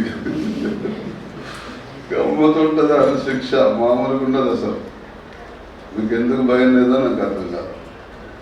ఇంత మంచి అవకాశం ఇస్తే, ఇంత మంచి ధన్యత ఇస్తే మీరు ఇంత నిర్లక్ష్యం చేయటం. నేను దాన్ని పెరిమిటినైనాను పరిశుద్ధాత్మ పొందిన వాళ్ళందరికీ ఆయన పెరిమిటి. పరిశుద్ధాత్మ పొందిన వారందరికీ ఆయన బాప్తిసం తీసుకున్న వాళ్ళందరికీ ప్రదానం చేసుకున్నాడు, పెళ్లి చేసుకున్నాడు. అబ్బో పెళ్లి చేసుకుంటే మాకు చాలా తిప్పలొద్దు. ఆయన చాలామంది క్రైస్తవులు పెళ్లి చేసుకోకుండా ప్రధానంతో ఆగిపోతున్నారు. వాళ్ళని అస్సలు పట్టించుకోడు దేవుడు. అసలు నువ్వు ఎవరైనా లేకపోమంటాడు వాళ్ళు. లేయా ఒకవేళ వాళ్ళు చచ్చేటప్పుడు నీతిమంతులు అయితే పరలోకం ఉంటుంది. చెప్పండి, చచ్చే రోజు చచ్చేటప్పుడు నీతిమంతులుగా ఆ రోజు దేవుని చిత్తం నెరవేరిస్తే తప్పకుండా పరలోకం ఉంటుంది. వాళ్ళకేంది బాప్తిసం తీసుకొని అన్ని జనులకు కూడా ఉంటుంది. సులభమైన దొంగకు లేదా మరి కుడివైపున్న దొంగకు పరలోకం దొరకలేదా? అలేలుయా. కనుక దయచేసి ఇప్పటి నుంచి అలేలుయా యోహాను సువార్త 10:21 వచ్చాం. 10:21 వచ్చాం. 10:21 యోహాను సువార్త 10:21. మరికొందరు ఇవి దయ్యము పట్టిన వాటి మాటలు కావు. దయ్యము గుడ్డివారి కన్నులు తెరవగలదా అని. హల్లెలూయా. యేసు ప్రభు లోకంలో బోధ చేసినప్పుడు ఆ బోధ కొందరికి అర్థమైంది, కొందరికి అర్థం కాలేదు. ఆ అద్భుతం కొందరికి అర్థమైంది, కొందరికి అర్థం కాలేదు. అంతకుముందు యేసు ప్రభుకి అందరూ వ్యతిరేకంగానే ఉన్నారు. కానీ కొందరికేమో అర్థం కావడం వల్ల ఆ గుంపులు 2 గుంపులు అయిపోయినాయి. ఒకటి అర్థమైన గుంపు, ఒక అర్థం కాని గుంపు. ఒకటి తాడు, ఒకటి గట్టి గింజ. చెప్పండి, ఒకటి తాడు. 19వ వచనంలో రాసి ఉంటుంది, ఏ మాటలు బట్టి యూదుల్లో మరలా భేదం పుట్టారు, వారిలో అనేకులు వాడు దయ్యం పట్టిన వాడు వెర్రివాడు వాని మాట ఎందుకు వినుచున్నారని మరికొందరు ఇవి దయ్యం పట్టిన వాని మాటలు కావు, దయ్యం గుడ్డివారి కన్నులు చూస్తున్నారు. ఎందుకు వారు అంత స్పీడ్ గా చెప్పగలిగారు, అప్పటికప్పుడే వ్యతిరేకంగా ఎలా చెప్పగలిగారంటే వాళ్ళ హృదయంలో ఆత్మ మనసులో ప్రత్యక్షత గల మనసు వాళ్ళది. చెప్పండి, ఏం మనసు అది? ప్రత్యక్షత గల మనస్సు. ప్రత్యక్షత గల మనుషులకు వాక్యం అర్థమవుతుంది. ఏ వ్యక్తికైతే ప్రత్యక్షత లేదో మనసులో వారికి వాక్యం అర్థం కాదు. నేను చెప్పింది సత్యమా అబద్ధమా అర్థం కాదు. ఇంకా మన అబద్ధమైన రూఢిగా చెప్తారు మన పైనుంచి, మనసులో ప్రత్యక్షత లేనందువల్ల. ఎఫెసీ సంఘస్థులు పౌలు భక్తుడి యొక్క బోధన అంగీకరించకపోతే వారి కొరకు భారంగా ప్రార్థన చేస్తున్నాడు. వాళ్ళ మనోన్నతో వెలిగించావయ్యా, కానీ ప్రత్యక్షతగా మనసు నా బోధ వాళ్ళకి అర్థమవుతుంది. అపోల్లో బోధ అర్థమైంది, కానీ నా బోధ అర్థం కావట్లేదు అని 17, 18, 19 వచనాల్లో పౌలు భక్తుడి యొక్క ప్రార్థన ఎఫెసీ సంఘానికి 2వ అధ్యాయం 1వ అధ్యాయం లేయా చదవండి ఒకసారి. మరియు మీ మనోనేత్రములు వెలిగింపబడినందున ఆయన మిమ్మల్ని పిలిచిన పిలుపు వలనైనా నిరీక్షణ ఎట్టిదో పరిశుద్ధులలో ఆయన స్వాస్థ్యం యొక్క మహిమైశ్వర్యం ఎట్టిదో ఆయన క్రీస్తునందు వినియోగపరిచిన బలాతిశయమును బట్టి విశ్వసించు ఆయన చూపుచున్న తన శక్తి యొక్క అపరిమితమైన మహత్యం ఎట్టిదో. శక్తులు అపరిమితమైన మహత్యం ఉన్నది, జ్ఞానం ఉన్నది, తెలివి ఉన్నది, ప్రభావం ఉన్నది. మీరు తెలుసుకోలేదు. బాప్తిసం తెలుసుకుంటే అయిపోతుందా? మొత్తం తెలిసిపోతుందా? తెలుసుకోలేదు. మన ప్రభు అయిన యేసుక్రీస్తు యొక్క దేవుడైన మహిమా స్వరూపియగు తండ్రి తన్ను తెలుసుకొనుటయందు మీకు జ్ఞానమును ప్రత్యక్షత మనస్సు అనుగ్రహించినట్లు నేను నా ప్రార్థనయందు మిమ్మును గూర్చి విజ్ఞాపన చేయుచున్నాను. విజ్ఞాపన వాళ్ళు ఏమైనా బోధ ఒప్పుకోవట్లేదు, అంగీకరించట్లేదు. అపోలోదే ఒప్పుకుంటున్నారు. అలా మనం వాక్యం అంగీకరించిన వరకు, ఒప్పుకునే వరకు అలా చేయాలి మనం. అదే మరికొందరికి దైవం పెట్టిన మాటలు కావు, దైవం పెట్టిన వారి మాటలు కావు, దైవం పెట్టి వారు కనడం అమ్మటే జవాబు ఇచ్చిండు. మనం వ్యతిరేకించిన వారికి వీళ్ళే ఇచ్చింది జవాబు. మనం దేవుడు పొమ్మని పోతే ఏ సమస్యలు వస్తే అక్కడ వాళ్ళే పరిష్కరిస్తారు. మనం నోరు తెలిసి నా సాక్ష్యం మీరు ఇంటే మీకేం తెలుసు అని చర్చ చెప్పనక్కర్లే. వాళ్ళనే భేదాలు వచ్చేస్తాయి. వాళ్ళనే మన సగం గుంపు అయిపోతుంది. అప్పుడు మనకు అక్కడ స్థానం ఉంటుంది. కారణం ఏంటిది? యేసు యొక్క శరీరం దేవుని మందిరం. చెప్పండి, యేసు యొక్క శరీరం దేవుని మందిరం. మరి నీ శరీరం మందిరం కాదు. అందుకొరికి సమస్య నీకు జటిలంగా ఉంటుంది. నా మందిరం సమస్త జనులకు ప్రార్థన మందిరం కాబట్టి నీ సమస్య ప్రార్థన లేదు, ఆయన దాంట్లో లేడు. నీ సమస్య అక్కడి నుంచి జెండా ఎత్తేసినట్టున్నది. అర్థం కనుక దయచేసి దేవుని వాక్యం వినేటప్పుడు మీరు ఎందుకొరకు పిలువబడ్డారు? ఇశ్రాయేలు పర్వతములారా, ఇక కొంతకాలం ఇశ్రాయేలు నా జనులు వచ్చేదరు. మీరు చిగురు పెట్టి వారి కొరకు మీరు చిగురు పెట్టలేదు, ఫలాలు ఫలించలేదు. దేవుడు ఏం చేయాలి చెప్పాడు, మీరే చెప్పాడు. ఒక ద్రాక్ష తోట, ఒక యెషయా గ్రంథం 5వ అధ్యాయంలో రాసి ఉంటుంది. ఇంతకన్నా నేను ఏం చేయాలి ద్రాక్ష తోటకు? తొవ్వి తిని రాళ్ళేరు తిని ఎరువు పోసి నాటి తిని ఎదిగింది, ఆరింది 18 వారింది, ఏపుగా ఎదిగింది, కాయ కాసింది. కానీ ఆ కాయలు కారు ద్రాక్ష అంటే చేదు కాయ. చెట్టు మంచిదే కానీ కాయ చేదైంది. చేయాల్సిన పరీక్షలు ఎంత చేసిండు, దానికి తోట పెట్టిండు, రాళ్ళేరిండు, ఎరువేసిండు, చెట్టు నాటిండు, నీళ్లు పోసిండు, రోగాలు అన్నీ పోయేటట్టు చేసిండు, బాగా ఎదిగింది. కానీ పొలాలు ఉన్నాయి కానీ చేదు పొలాలు. ఎదుటి మనుషులు మనస్తత్వం, పక్షపాతం. కొంతమంది ఇష్టమైన తెలుసు, ఇష్టమైన తెలుసుడు, ఇష్టమైన తీయగలవాడు, ఇష్టమైన చేదు కలవాడు. ఇదే పొలం, ఈ పొలం అని కావాల్సింది. దేవుడు కోరింది నీ దగ్గర నుంచి. ఒక చెట్టుకు పండు, తీయటి పండు. ఒకళ్ళు తింటే తీయకుంటే ఒకళ్ళు తింటే చేదు ఉంటుందా? మీరు చెప్పండి. నువ్వు ఒక చెట్టు, నువ్వు ఒక ద్రాక్ష చెట్టు. ఒకళ్ళు తింటే చేదు ఉంటావు, ఒక తింటే తీయకుంటావా? ఒక్క జలము నుండి చేదు నీరును తీయ నీరును ఊరునా, ఒక్క నీటి బొగ్గ నుండి అంటాడు. అలా ఉండకూడదు అంటాడు. ఎన్ని రకాలుగా దేవుడు చెప్తున్నాడు మానవునికి.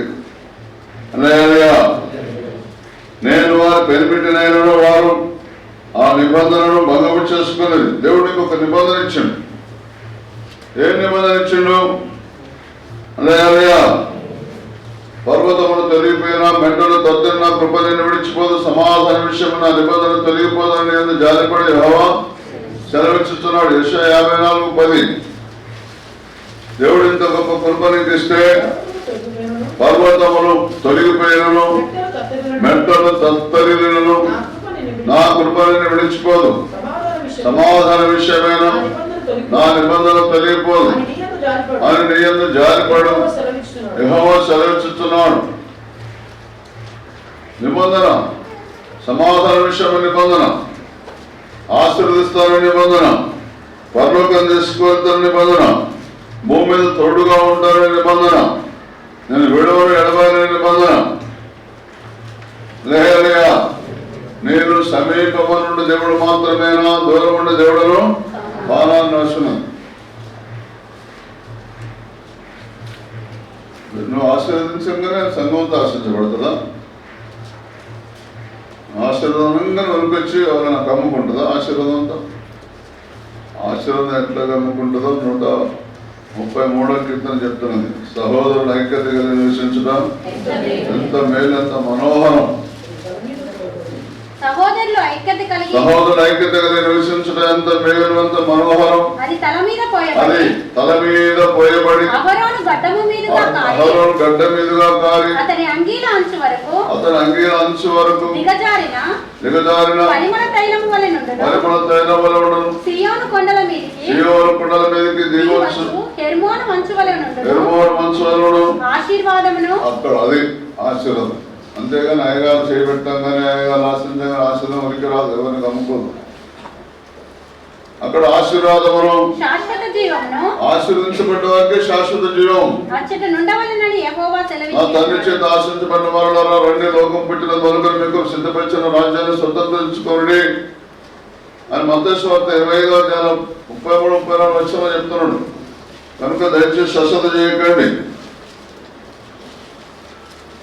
దేవుడు నీకు బెనిఫిట్గా భావించి ఆయన ఆలోచన ప్రకారం నడవాలి. దావీదు భక్తుడు నాకు ఆలోచన కర్త అయిన యెహోవాను స్తుతించదంటాడు. యెషయా భక్తుడు 9వ అధ్యాయంలో ఆయన ఆలోచనకర్త, బలవంతుడి దేవుడు, నిత్యుడకు తండ్రి, సమాధానకర్త, అధిపతి అని పేరు ఉంటుందని రాస్తున్నాడు. కనుక దయచేసి మనం దేవుని చేత పిలువబడ్డాం. కానీ పర్వతాలు ఎక్కాలి, మారును పోయాలి, తీసుకొని రావాలి, మందిరాన్ని కట్టించాలి.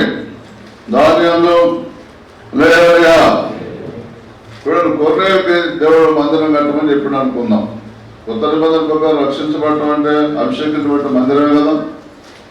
అయితే ఆయన దేవుని దగ్గరికి వెళ్ళాడు. ఏంటి వెళ్ళాడు? ధర్మకార్యాలు వెళ్ళినాయి. ఏంటి వెళ్ళినాయి? ప్రార్థన వెళ్ళినాయి. ఏం వెళ్ళినాయి? కొర్నేయు దగ్గర నుంచి వెళ్ళినాయి. ఆయన దగ్గరికి ఇంటి వారందరూ భయభక్తులు కలిగి ఉంటూ వెళ్ళింది. ఈ 3 వర్తమానాల దగ్గరికి వెళ్ళినాయి. పర్వతం ఎక్కేయండు. పర్వతం ఎక్కి మాను పోసుకొని వచ్చాడు. ఏ మాను? ఆ మాను ఎక్కడ ఉన్నది? చర్మకాడని సీమని ఒప్పేలో ఉన్నది ఆ మానం తీసుకొచ్చిండు, పర్వత మందిరాన్ని కట్టనే కట్టిండు. అయ్యా నువ్వు వచ్చింది చాలా మంచిది, దేవుడు నీకు అనుగ్రహించిన మాటలన్నీ మేము వినడానికి మేము సిద్ధంగా ఉన్నాం, దేవుడు నీకు అనుగ్రహించిన ఆజ్ఞాపించినవన్నీ మేము వినడానికి ఇక్కడ సిద్ధంగా ఉన్నామన్నాడు. అంతే. అక్కడ ఉన్న ఆ మాట అన్నాడు. అందరం అలా ఉన్నామంటే అందరి మీదకి ఆత్మ వచ్చేసింది. వాక్యం వింటుండగానే మధ్యలోనే, ఇంకా వాక్యం సంపూర్ణం కూడా కాదు, అందరూ దేవుని మందిరాలుగా మారిపోయారు. వాళ్ళ ద్వారా దేవునికి ఘనత రాదా? లేదుగా. వాళ్ళ ద్వారా ఘనత వచ్చే నీకు నాకు ఇప్పటి వరకు కొన్నేళ్ళు మన పితరుడు మొట్టమొదటి మూల పురుషుడు ఎవరయ్యా? అన్యజనుల కంటే కొన్నేళ్ళు అన్నా. పేతురు ద్వారా అన్యజనులకు ద్వారం తెరవబడింది. లేదుగా. మన దగ్గర ధర్మ కార్యాలు ఉండాలి, మన దగ్గర ప్రార్థన ఉండాలి, మన దగ్గర ఇంటి వారందరితో కూడా భయభక్తులు కానీ అన్నట్టు. ఇంటి వారందరూ కాకపోయినా నేనంటాను, ఒక్కరే భయభక్తులు ఉన్న ఇల్లంతా మారుతుంది, వంశం అంతా మారుతుంది. ఆనాడు ఐగుప్తు దేశం నుంచి బయటలేనప్పుడు చేసిన నిబంధన అంటే నిబంధన కాదు. ఇప్పుడు కొత్త నిబంధన ఏంటో తెలుసా? చదవండి. అపోస్తలుల కార్యం 2వ అధ్యాయం 38, 39 వచనాలు. కొత్త నిబంధన, ఆ నిబంధన వేరు, ఈ నిబంధన వేరు. ఏమండి? పేతురు మీరు మారు మనసు పొంది పాప క్షమాపణ నిమిత్తం ప్రతివాడు యేసుక్రీస్తును బాప్తిస్మం పొందండి, అప్పుడు మీరు పరిశుద్ధాత్మ వరమును పొందుదురు. ఈ వాగ్దానం అదినండి. ఆ నిబంధనకి నిబంధనకి ఎంత తేడా ఉందో. అప్పుడేమో ధర్మశాస్త్రం మీరితే చాలు, వెంబడే మరణ శిక్షే. ఇప్పుడేమో దేవుడు చెప్పిన మాట వింటే చాలు, మీకును మీ పిల్లలకును దూరస్తులందరూ, మీ చుట్టాలు ఎంత దూరం చుట్టమండి అంటారు కదా, దూరస్తులందరికీ అనగా దూరస్తులు కొందరికి అందరిక దూరస్తులందరికీ అనగా మన దేవుడు అంటే నిన్ను నన్ను అనమాట. తన ఎందుకు పిలిచి అంటే నిన్ను నన్ను, తన ఎందుకు పిలిచిన వారందరికీ నీకు నాకు అది చెందుతుంది. అది తెలుసా? ఆనాడు అపోస్తుల కండి, ఆనాడు ఆ ప్రజల కండి, ఈ ప్రజల కండి అనకండి అధిక తెలుగు ఉపయోగించి, అది పాత నిబంధన అండి, ఇది కొత్త నిబంధన అండి, అది పేతురు కండి, పేతురుతో అండి అందుకొరకే మీరు ఇట్లా అంటారనే మన కొత్త నిబంధనలో కూడా మెన్షన్ చేసిండు. ఏంటి చదవండి. అపోస్తలుల కార్యం 3:25. ఆ ప్రవక్తలకు దేవుడు అబ్రహాముతో నీ సంతానమందు భూలోక వంశములన్నీ భూలోకంలో ఇప్పుడు నీది ఒక వంశం కాదా, భూలోక వంశములన్నీ ఆశ్రయించమని చెప్పి మీ పితరులతో చేసిన నిబంధనకు మీరు అది ఇప్పుడు కూడా వర్తిస్తుంది. కనుక దయచేసి ఐగుప్తు దేశం నుంచి బయలుదేరినప్పుడు చేసిన నిబంధన కాదు, అది పాత నిబంధన. అది నువ్వు తప్పు చేస్తే రక్తపక్షణ అవసరం. పేదవారైతే పావురాలు గువ్వలు, మరి ధనవంతులైతే గొర్రెలు మేకలు పశువులు. ఈ విధంగా దేవుడు ఆ నిబంధన, అది కూడా ఎప్పటి వరకు తాత్కాలికమే, అప్పటికప్పటికే అది వర్తిస్తుంది. మన తెల్లారి బాబాకి మరొక కోరే మనుషుడు యోగ సంఘం తెలదా, నా పిల్లలు పాపం చేసిరేమో అని రోజు 10 పశువుల్ని పాపం బలి చేసేవాడు. రోజు 10 చచ్చిపోయి, రోజు పోసుడే దహన బలి అర్పించేవాడు. చేసిరేమో అని. అరే ఏమైనా తప్పు చేసినావరా అమ్మ పూజ, ఏమైనా తప్పు చేసినా అడగకున్నా సరే చేసిరేమో, మనుషులం కదా భూమి మీదను, ఇక మనం అందరం చక్కగా ఉంటామా, కొంతమంది చేసినా చెప్పరు అని అట్లా చేసి, అట్లా దేవుడు చూసి అన్నయ్య తన కుమారుని పంపించింది బలి పశువుగా. కనుక దయపెట్టిన వారి మాటలు కావు. నువ్వు కనుక సత్యమైన కార్యాలు, గుడ్డెలకు కళ్ళు తెరవడం. నేను ఒకసారి ఒక ఊళ్ళో పోయి ఒక సర్పంచ్ గారి అత్తగారి ఇంటికి పోయి, సర్పంచ్ గారు అత్తగారి ఇంటికి పోయి సువార్తకు పోతే ఆయనతో నా యొక్క బస్ అయితే ఆ సర్పంచ్ గారి తల్లి, అయ్యా మా సేనకు బాగా పురుగు పట్టింది పత్తి చేను కొద్దిగా వచ్చి ప్రార్థన చేయండి అంటే ప్రార్థన ఇస్తా తల్లి పోకుండా లేక బిడ్డ సర్పంచ్ కరీంనగర్ నుంచి ఒక పాస్టర్ వచ్చిండు, నాకు కొన్ని మాటలు చెప్పిండు. అమ్మాయి ఇట్లా చేస్తే పత్తిలో పురుగు ఉండదు అన్నాడు. సరే అట్లనే ఉంటాను, చేనులో తీసుకోవాలి ప్రార్థన చేయించాను. నిన్న చెప్పించిన చేను నిండా ఒక్క పురుగు లేదు బిడ్డ. లేయా ఎన్ని పురుగులు లేవట? ఒకటే కాదు, ఒకటి కూడా లేదు, ఒక్క పురుగు లేదు అంటే అన్నీ ఒకటి లేదు.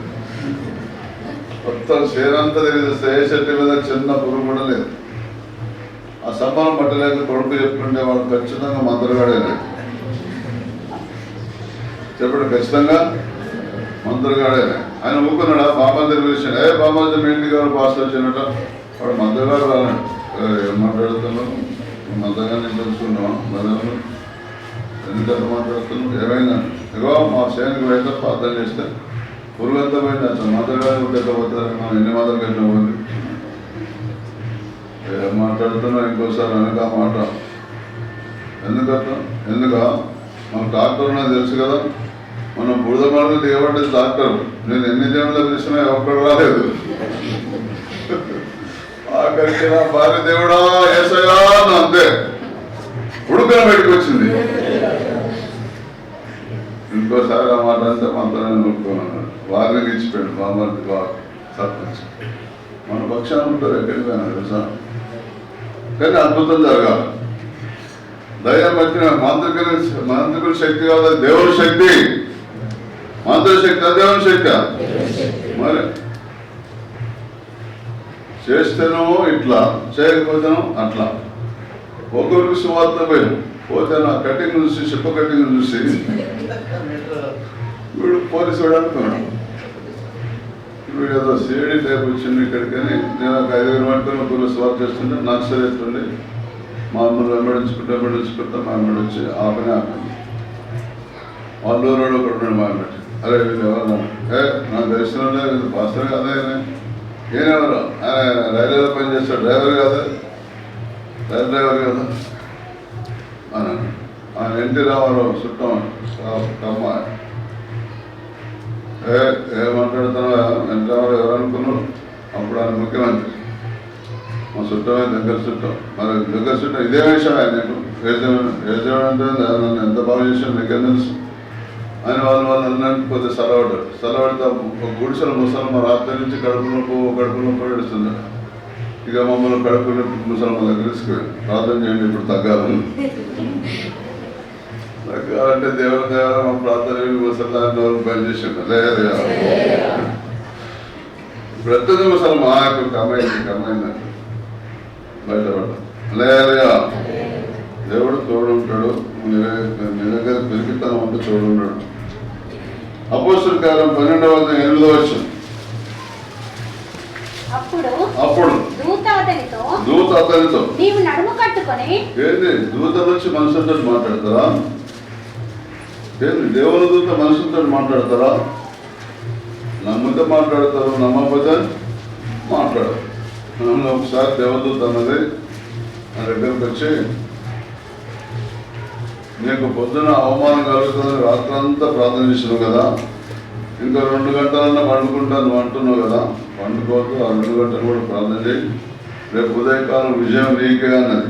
లేయా అప్పుడు నేను ఆ 2 గంటలు కూడా పండకుండా రాత్రంతా ప్రార్థన చేసి తెల్లారి విజయం సాధించుకోడు. లేయా దేవుడు అంటే ఏంటనుకుంటున్నారు? ఎప్పుడు అన్నింటిలో పౌరు భక్తులు అంటారు, మమ్మల్ని విజయోత్సవంతో ఊరేగించుతున్న దేవునికి స్తోత్రం అంటాడు. విజయోత్సవంతో ఊరేగాను, అందుకొరకు పిలువబడ్డాము. ఫెయిల్యూర్స్తో తలదించుకోవడానికి ఆ దేవుడు మనకు పిలిచింది. విజయోత్సవంతో ఊరేగడానికి పిలిచింది దేవుడు నిన్ను నన్ను.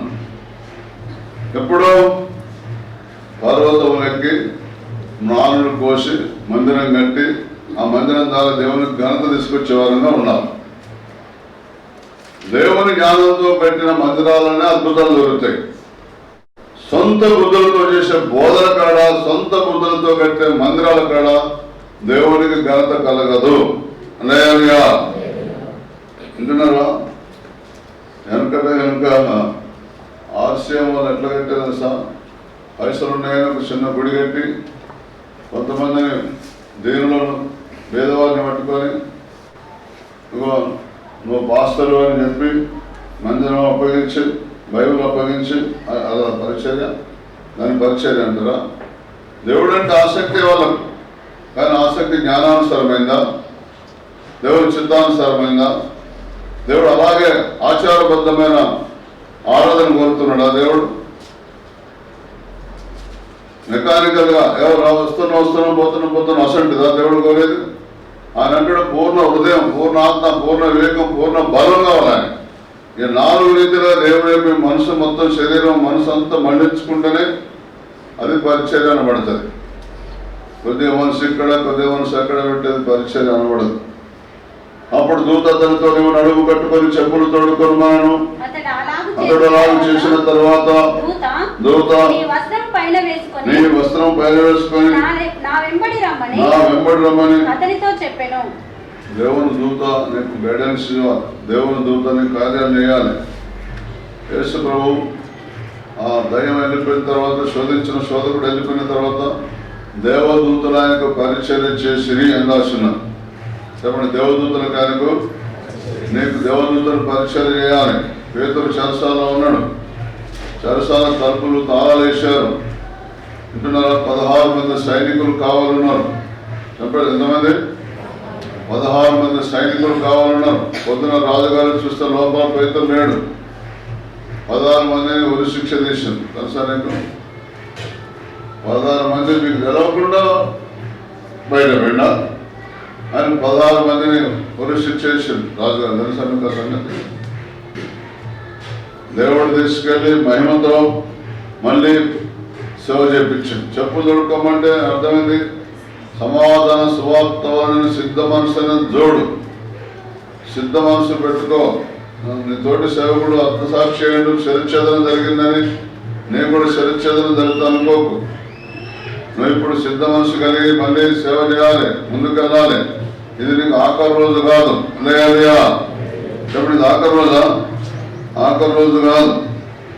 దేవుడిని ఎన్ని రోజులు భూమి మీద వాడుకోవాలనుకున్నాడు అన్ని రోజులు దేవుడికి మహిమకరంగా దేవుడిని ఘనత తీసుకొచ్చే రీతిగా ఉండాలని పరిచర్య.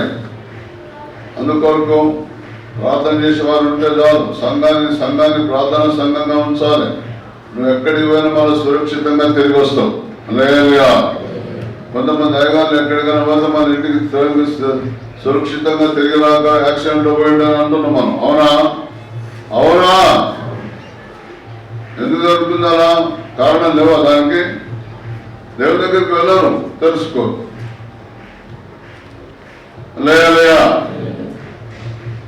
కొరింథీయులకు రాసిన మొదటి పత్రిక 17వ అధ్యాయం 13వ వచనం 16-13 మెలకువగా ఉండుడి, విశ్వాసమందు నిలకడగా ఉండుడి, పౌరుషము గలవారయుండుడి. పౌరుషం ఉండాలి. శరీర సంబంధమైన పౌరుషం కాదు, ఆత్మ సంబంధమైన పౌరుషం ఉండాలి. శరీర సంబంధం ఉద్రేకం కాదు, ఆత్మ సంబంధం ఉద్రేకం ఉండాలి. దైవ శక్తుల మీద ఉద్రేకం కనపరచాలి, సైతాను శక్తుల మీద ఉద్రేకం కనపరచాలి, మనుషుల మీద కాదు. ఏ మనిషి కూడా నీకు శత్రువు కాదు. ఏ మనిషిని మనం శత్రువుగా భావించకూడదు.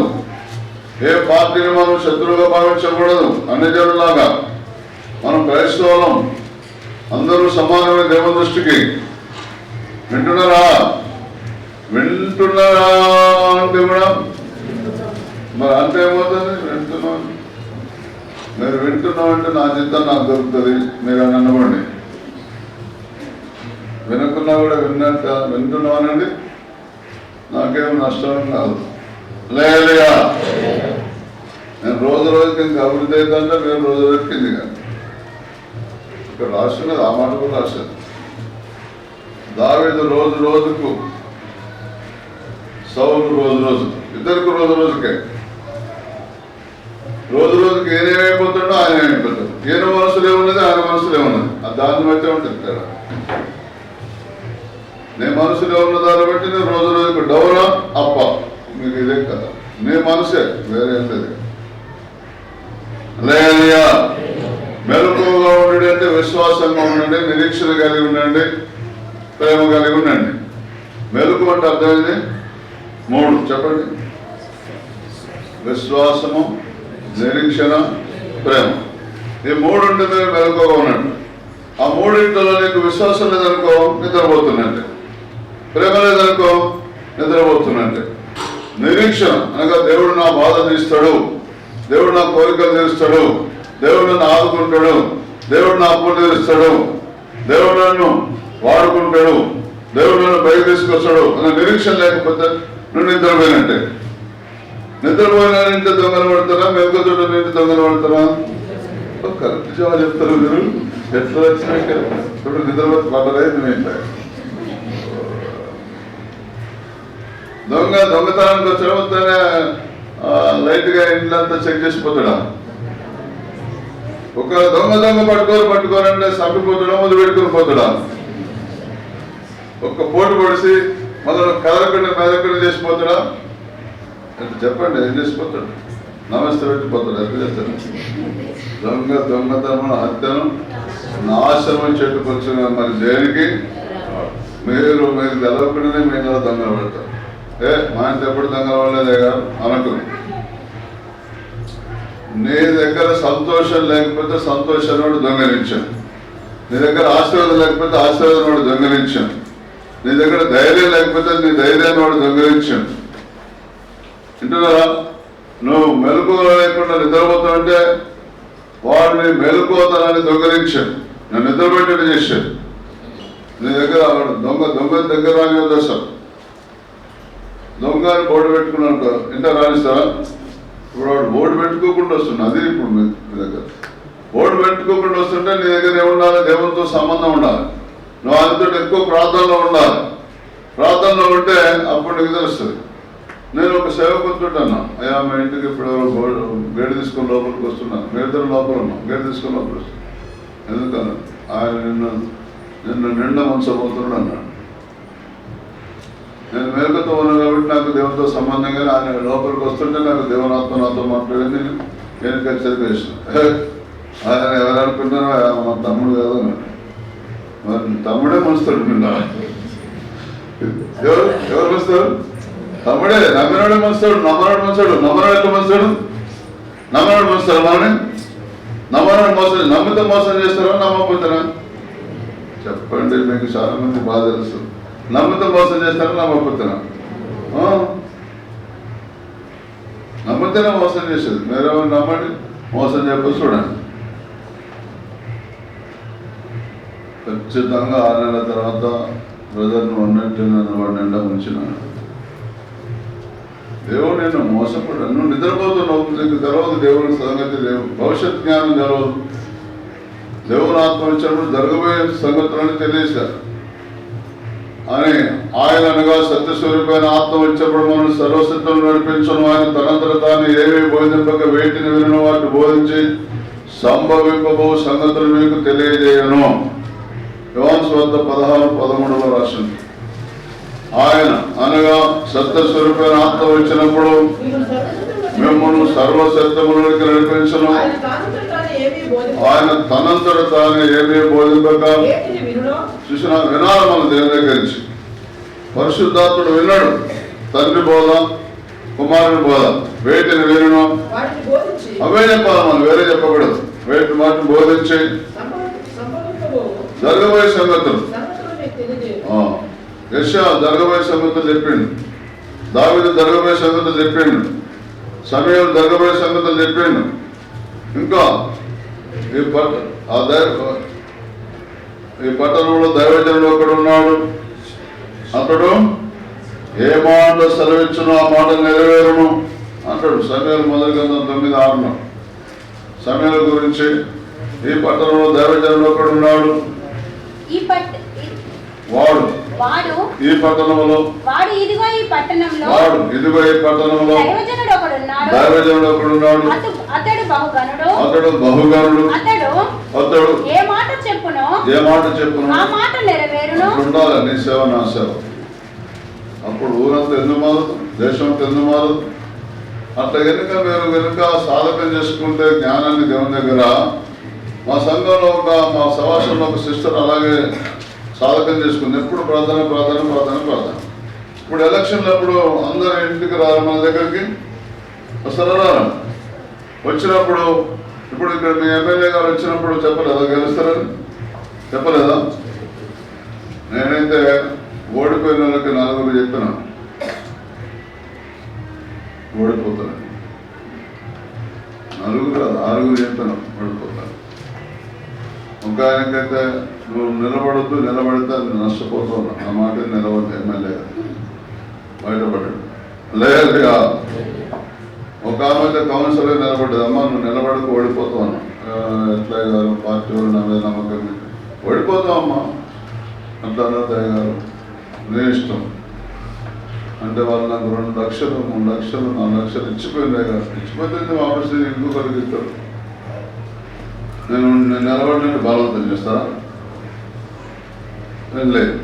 వాళ్ళు ఇచ్చిన కాక ఏవి కూడా కొన్ని కలపాలి కదా, ఏవి కూడా కలిపింది అన్నీ వచ్చేది సగం.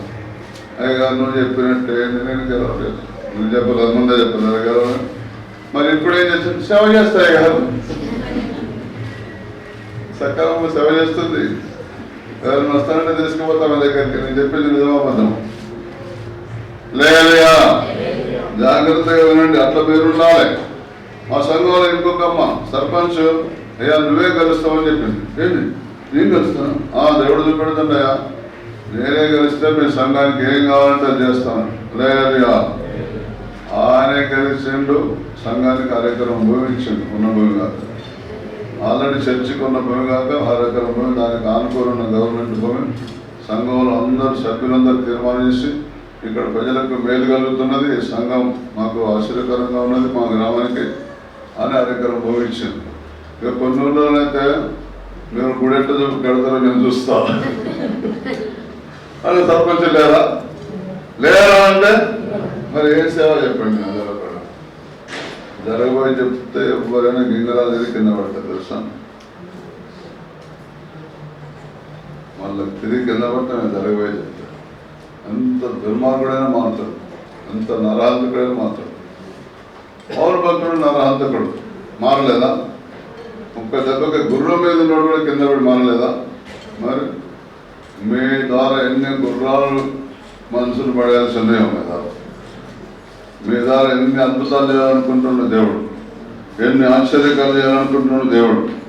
అయితే మెలకువగా నిద్రపోతున్నారు. అంటే నిద్రపోతుంటే ఎప్పటికీ నిద్రపోతాయి కదా. ఆ నిద్ర కాదు, ఆ నిద్రపోండి. అదే వద్దన్నారు బాగా ఉన్నాడు. 8 కాదు 10 గంటలు పడుకోండి, నేను వద్దను. ఎందుకంటే మీరు నిద్రపోయినప్పుడు ఏ పాపం చేయరు. చెప్పండి, నిద్రపోయినప్పుడు ఏ పాపం చేయరు, ఏ బిజినెస్ చేయరు. ఎంత నిద్రపోతే అంత మంచిది.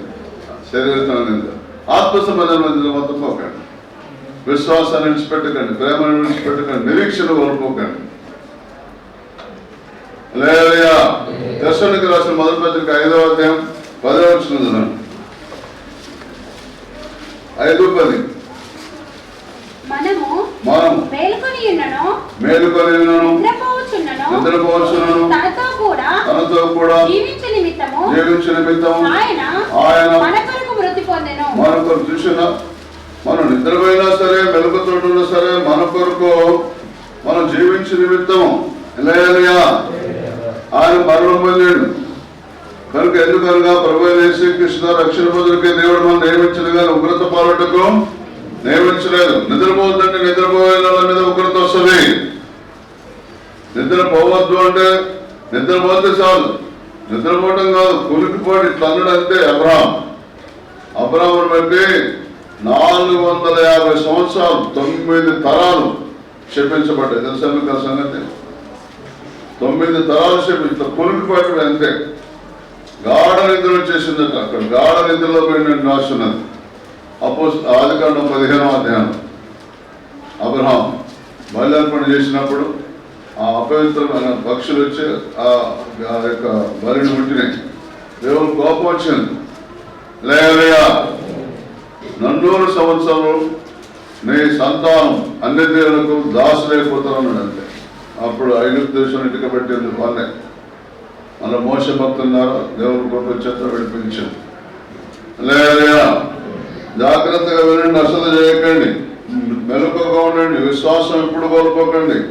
ప్రేమను ఎప్పుడు దూరం చేసుకోకండి. ప్రేమ అన్నింటినీ సహించును, అన్నింటిని మోచును, అన్నింటినీ తట్టుకును, అన్నింటిని తాళను, అన్నింటినీ భరించును. ప్రేమ డబ్బముగా ప్రవర్తించదు, ప్రేమ అమర్యాదగా నడవదు, ప్రేమ స్వప్రయోజనాన్ని విచారించుకోనదు.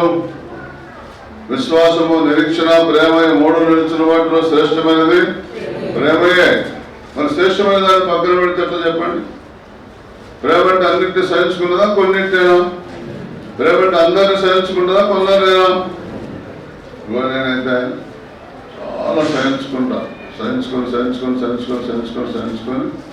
ఇక దేవునాత్మ నాకు చెప్తుందో ఏమో ఇక కోపడతా. కొన్ని సంవత్సరాలు ఓర్చుకున్న తర్వాత కోపడతా. నేను కోపడ్డా కదా, పోయి వాక్యం తెచ్చుకోపో అంట. సేమ్ నేను ఎట్లా కోపడినా ఆత్మహత్యం వస్తుంది. మరి ఇప్పుడు ఏమంటారు? నేను కోపడితే అయ్యారు కోపడ్డాడు అంటే కదా. మరి ఇప్పుడు ఏమంటావు? వాక్యాలు ఎట్లా వచ్చినాయి? అన్నట్టు వచ్చినాయి. అన్నట్టు ఎందుకు వచ్చినాయి? దేవుడు నా దోస్తు, నీ దోస్తు కదా. నేను ఎట్లా సరి చేస్తాను కదా దేవుడు పక్షపాత. మరి నేను ఎన్నుకోలేదా, నేను పిలవలేదా, నేను రక్షించలేదా? నేను ఇష్టం. ఎఫ్ఎస్ఎల్కి రాష్ట్రపతికి 5:30 వచ్చింది. మనం క్రీస్తు శరీరమునకు అవయవములమై ఉన్నాము కనుక అలాగే క్రీస్తు కూడా సంఘమును పోషించి సంరక్షించుచున్నాడు. 5:30. తన శరీరమును ద్వేషించువాడు ఎవడు లేడు గాని ప్రతివాడును దానిని పోషించి సంరక్షించుకొనును. మనము క్రీస్తు శరీరమునకు అవయవములై ఉన్నాము కనుక అలాగే క్రీస్తు కూడా సంఘమును పోషించి సంరక్షించుచున్నాడు. మన శరీరం చూడండి, మనం ఎలాంటి వాడి క్రీస్తు శరీరానికి అవయవం మనందరం. సంఘం అంటే క్రీస్తు యొక్క శరీరం. క్రీస్తు శరీరానికి మనం అవయవం. ఒక అవయవానికి బాధ కలిగితే ఇంకొక అవయవం కూడా బాధపడుతుంది. ఏలుగు దెబ్బ జరిగింది అనుకో, నోరెందుకు అబ్బా అనాలి. అబ్బా అంటే దానికి ఆదరణ కలుగుతుంది. అబ్బా నన్ను గుర్తించి నాకు దెబ్బ జరిగింది కనుక అబ్బా అంటే మంచిది. అదే మరి మనలో ఎవరికైనా దెబ్బ జరిగితే దానికి అట్నే కావాలి, మంచిగా ఇదేం పోదా, ఎండిపోయి పోదా, ఇదేం పోదా, నిద్రపోయి పోదా, ఇదే జ్ఞానం, నిద్రపోయే జ్ఞానం. ఎవరు చెప్పినారు? ఏమని మంచిగా అజ్ఞానం అని ఎవరు చెప్పి నువ్వు ఇప్పుడు గొప్పలు లేదు ఆమెను. నేను 2-3 సంవత్సరాలు ఓపిక పెట్టిన తర్వాత, 4-5 సంవత్సరాలు ఓపిక పెట్టిన తర్వాత గొప్పడు. నువ్వు అప్పటికప్పుడే నిమిషాల మీద వస్తూ ఉంటావు నువ్వు కదా ఒకసారి.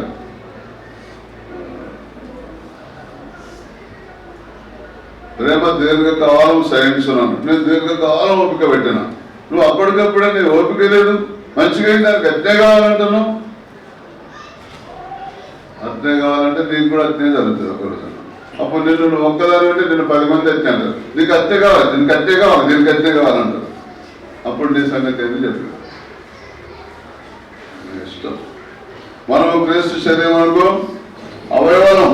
తన శరీరంలో ద్వేషించేవాడు ఎవడు లేడు. శరీరం ద్వేషించవచ్చా? మరి చిటికీ దెబ్బ నీకు అట్నే తలగాలని చెప్పి తింటావానే అన్నచ్చా?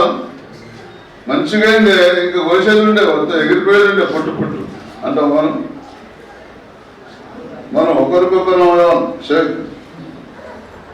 తన శరీరమును ద్వేషించేవాడు ఎవడు లేడు కానీ పెద్దవాడును దాన్ని పోషించి సంరక్షించుకొనును.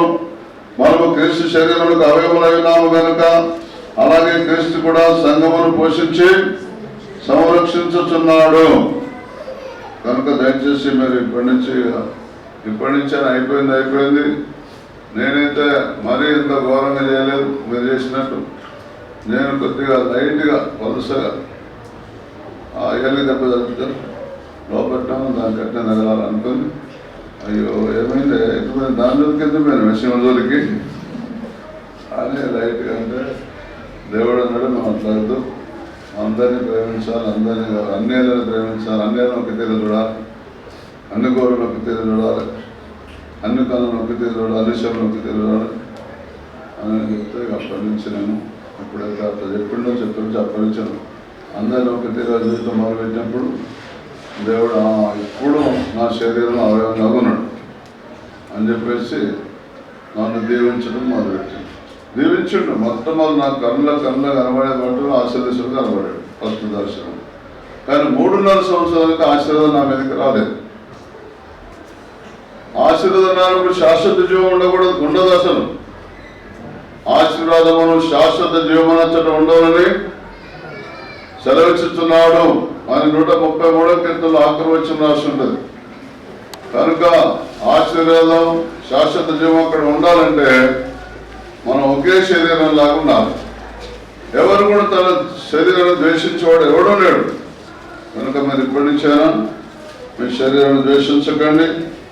క్రీస్తు శరీరంలో మనం అందరం అవయవాలని, ఒక అవయవం ఎట్లా ఆదరిస్తుందో, ఒక అవయవం ఎట్లా పరామర్శిస్తుందో, ఒక అవయవం కొరకు ఇంకొక ఎలా పరిచయం చేస్తుందో అలా చేసేవారు మాత్రం పర్వతాలు ఎక్కి ఇంకో కొంతకాలానికి ఇశ్రాయేలు అందరి దేవుడు ఇలా నడుచుకుంటే దేవుడు రక్షించబోయే ప్రజల్ని దేవుడు మీ దగ్గర తీసుకొస్తాడు.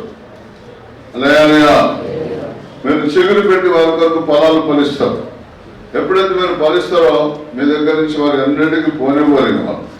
ప్రార్థన చేసుకుందాం.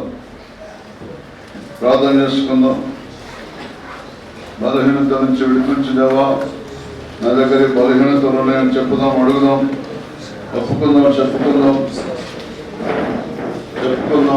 ఇశ్రాయేలు పర్వతములారా, మీరు పర్వతాలే పట్టుదలతో కూడా ప్రార్థన చేసేవాళ్ళే. ఇక కొంతకాలం మనకు ఇశ్రాయేలు నా జనులు వచ్చేదరు. ఎవరైనా ఇంకా పట్టుదలతో ప్రార్థన లేకపోతే ప్రార్థనలోకి వెళ్ళండి. ఏ వాక్యం మీకు కూడా వర్తిస్తుంది. ప్రార్థన చేయకుండా నాకు వర్తిస్తాను అనుకుంటే నేను నువ్వే మోసం చేసుకుంటున్నావు. ఇంకా కొంతకాలం మనకు ఇశ్రాయేలు నా జనులు వచ్చేదరు నీ దగ్గరకు తీసుకురాబోతున్నాడు. ప్రార్థనా పరులైతే దేవుడిని దగ్గరికి తన ప్రజలు పంపించబోతున్నాడు. మీరు వారి కొరకు చిగురు పెట్టాలి. మీరు వారి కొరకు ఫలములు ఫలించాలి. పర్వతములు ఎక్కాలి. మారులు తీసుకొని వచ్చి ఆయన కొరకు మందిరం కట్టించాలి. అనగా నువ్వే దేవుని మందిరంలాగా ఉండాలి. దాని నేను సంతోషించి ఘనపరుచుకుందని యెహోవా సెలవిస్తున్నాడు. నీ పరిచర్య ద్వారా దేవుని ఘనత రావాలి. పేతురు పరిచర్య ద్వారా దేవుని ఘనత వచ్చింది. యేసు పరిచర్య ద్వారా దేవుని ఘనత వచ్చింది. ఆనాడు అపోస్తలుల పరిచర్య ద్వారా దేవుని ఘనత వచ్చింది.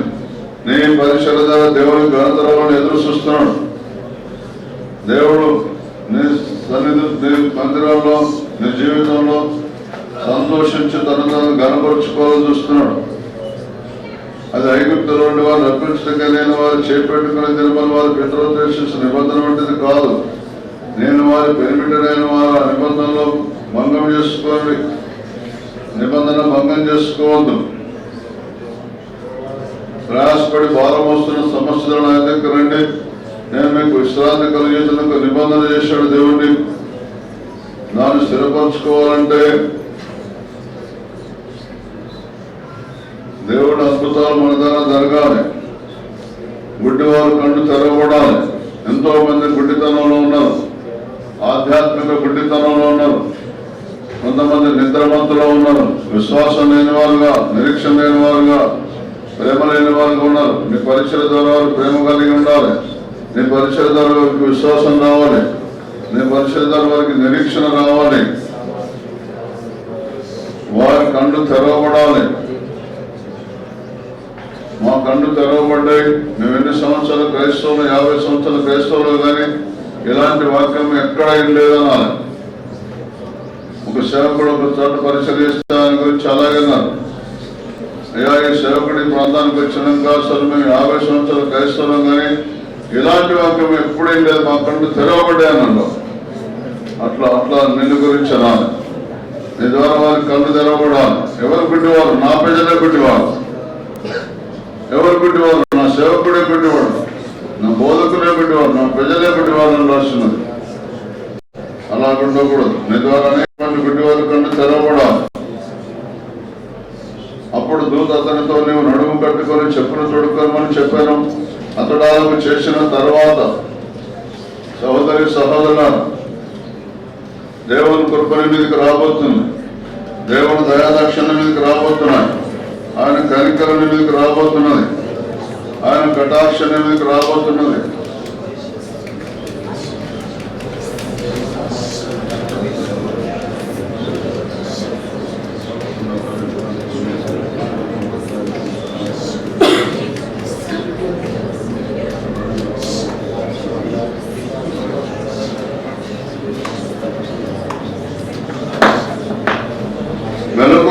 చెప్పండి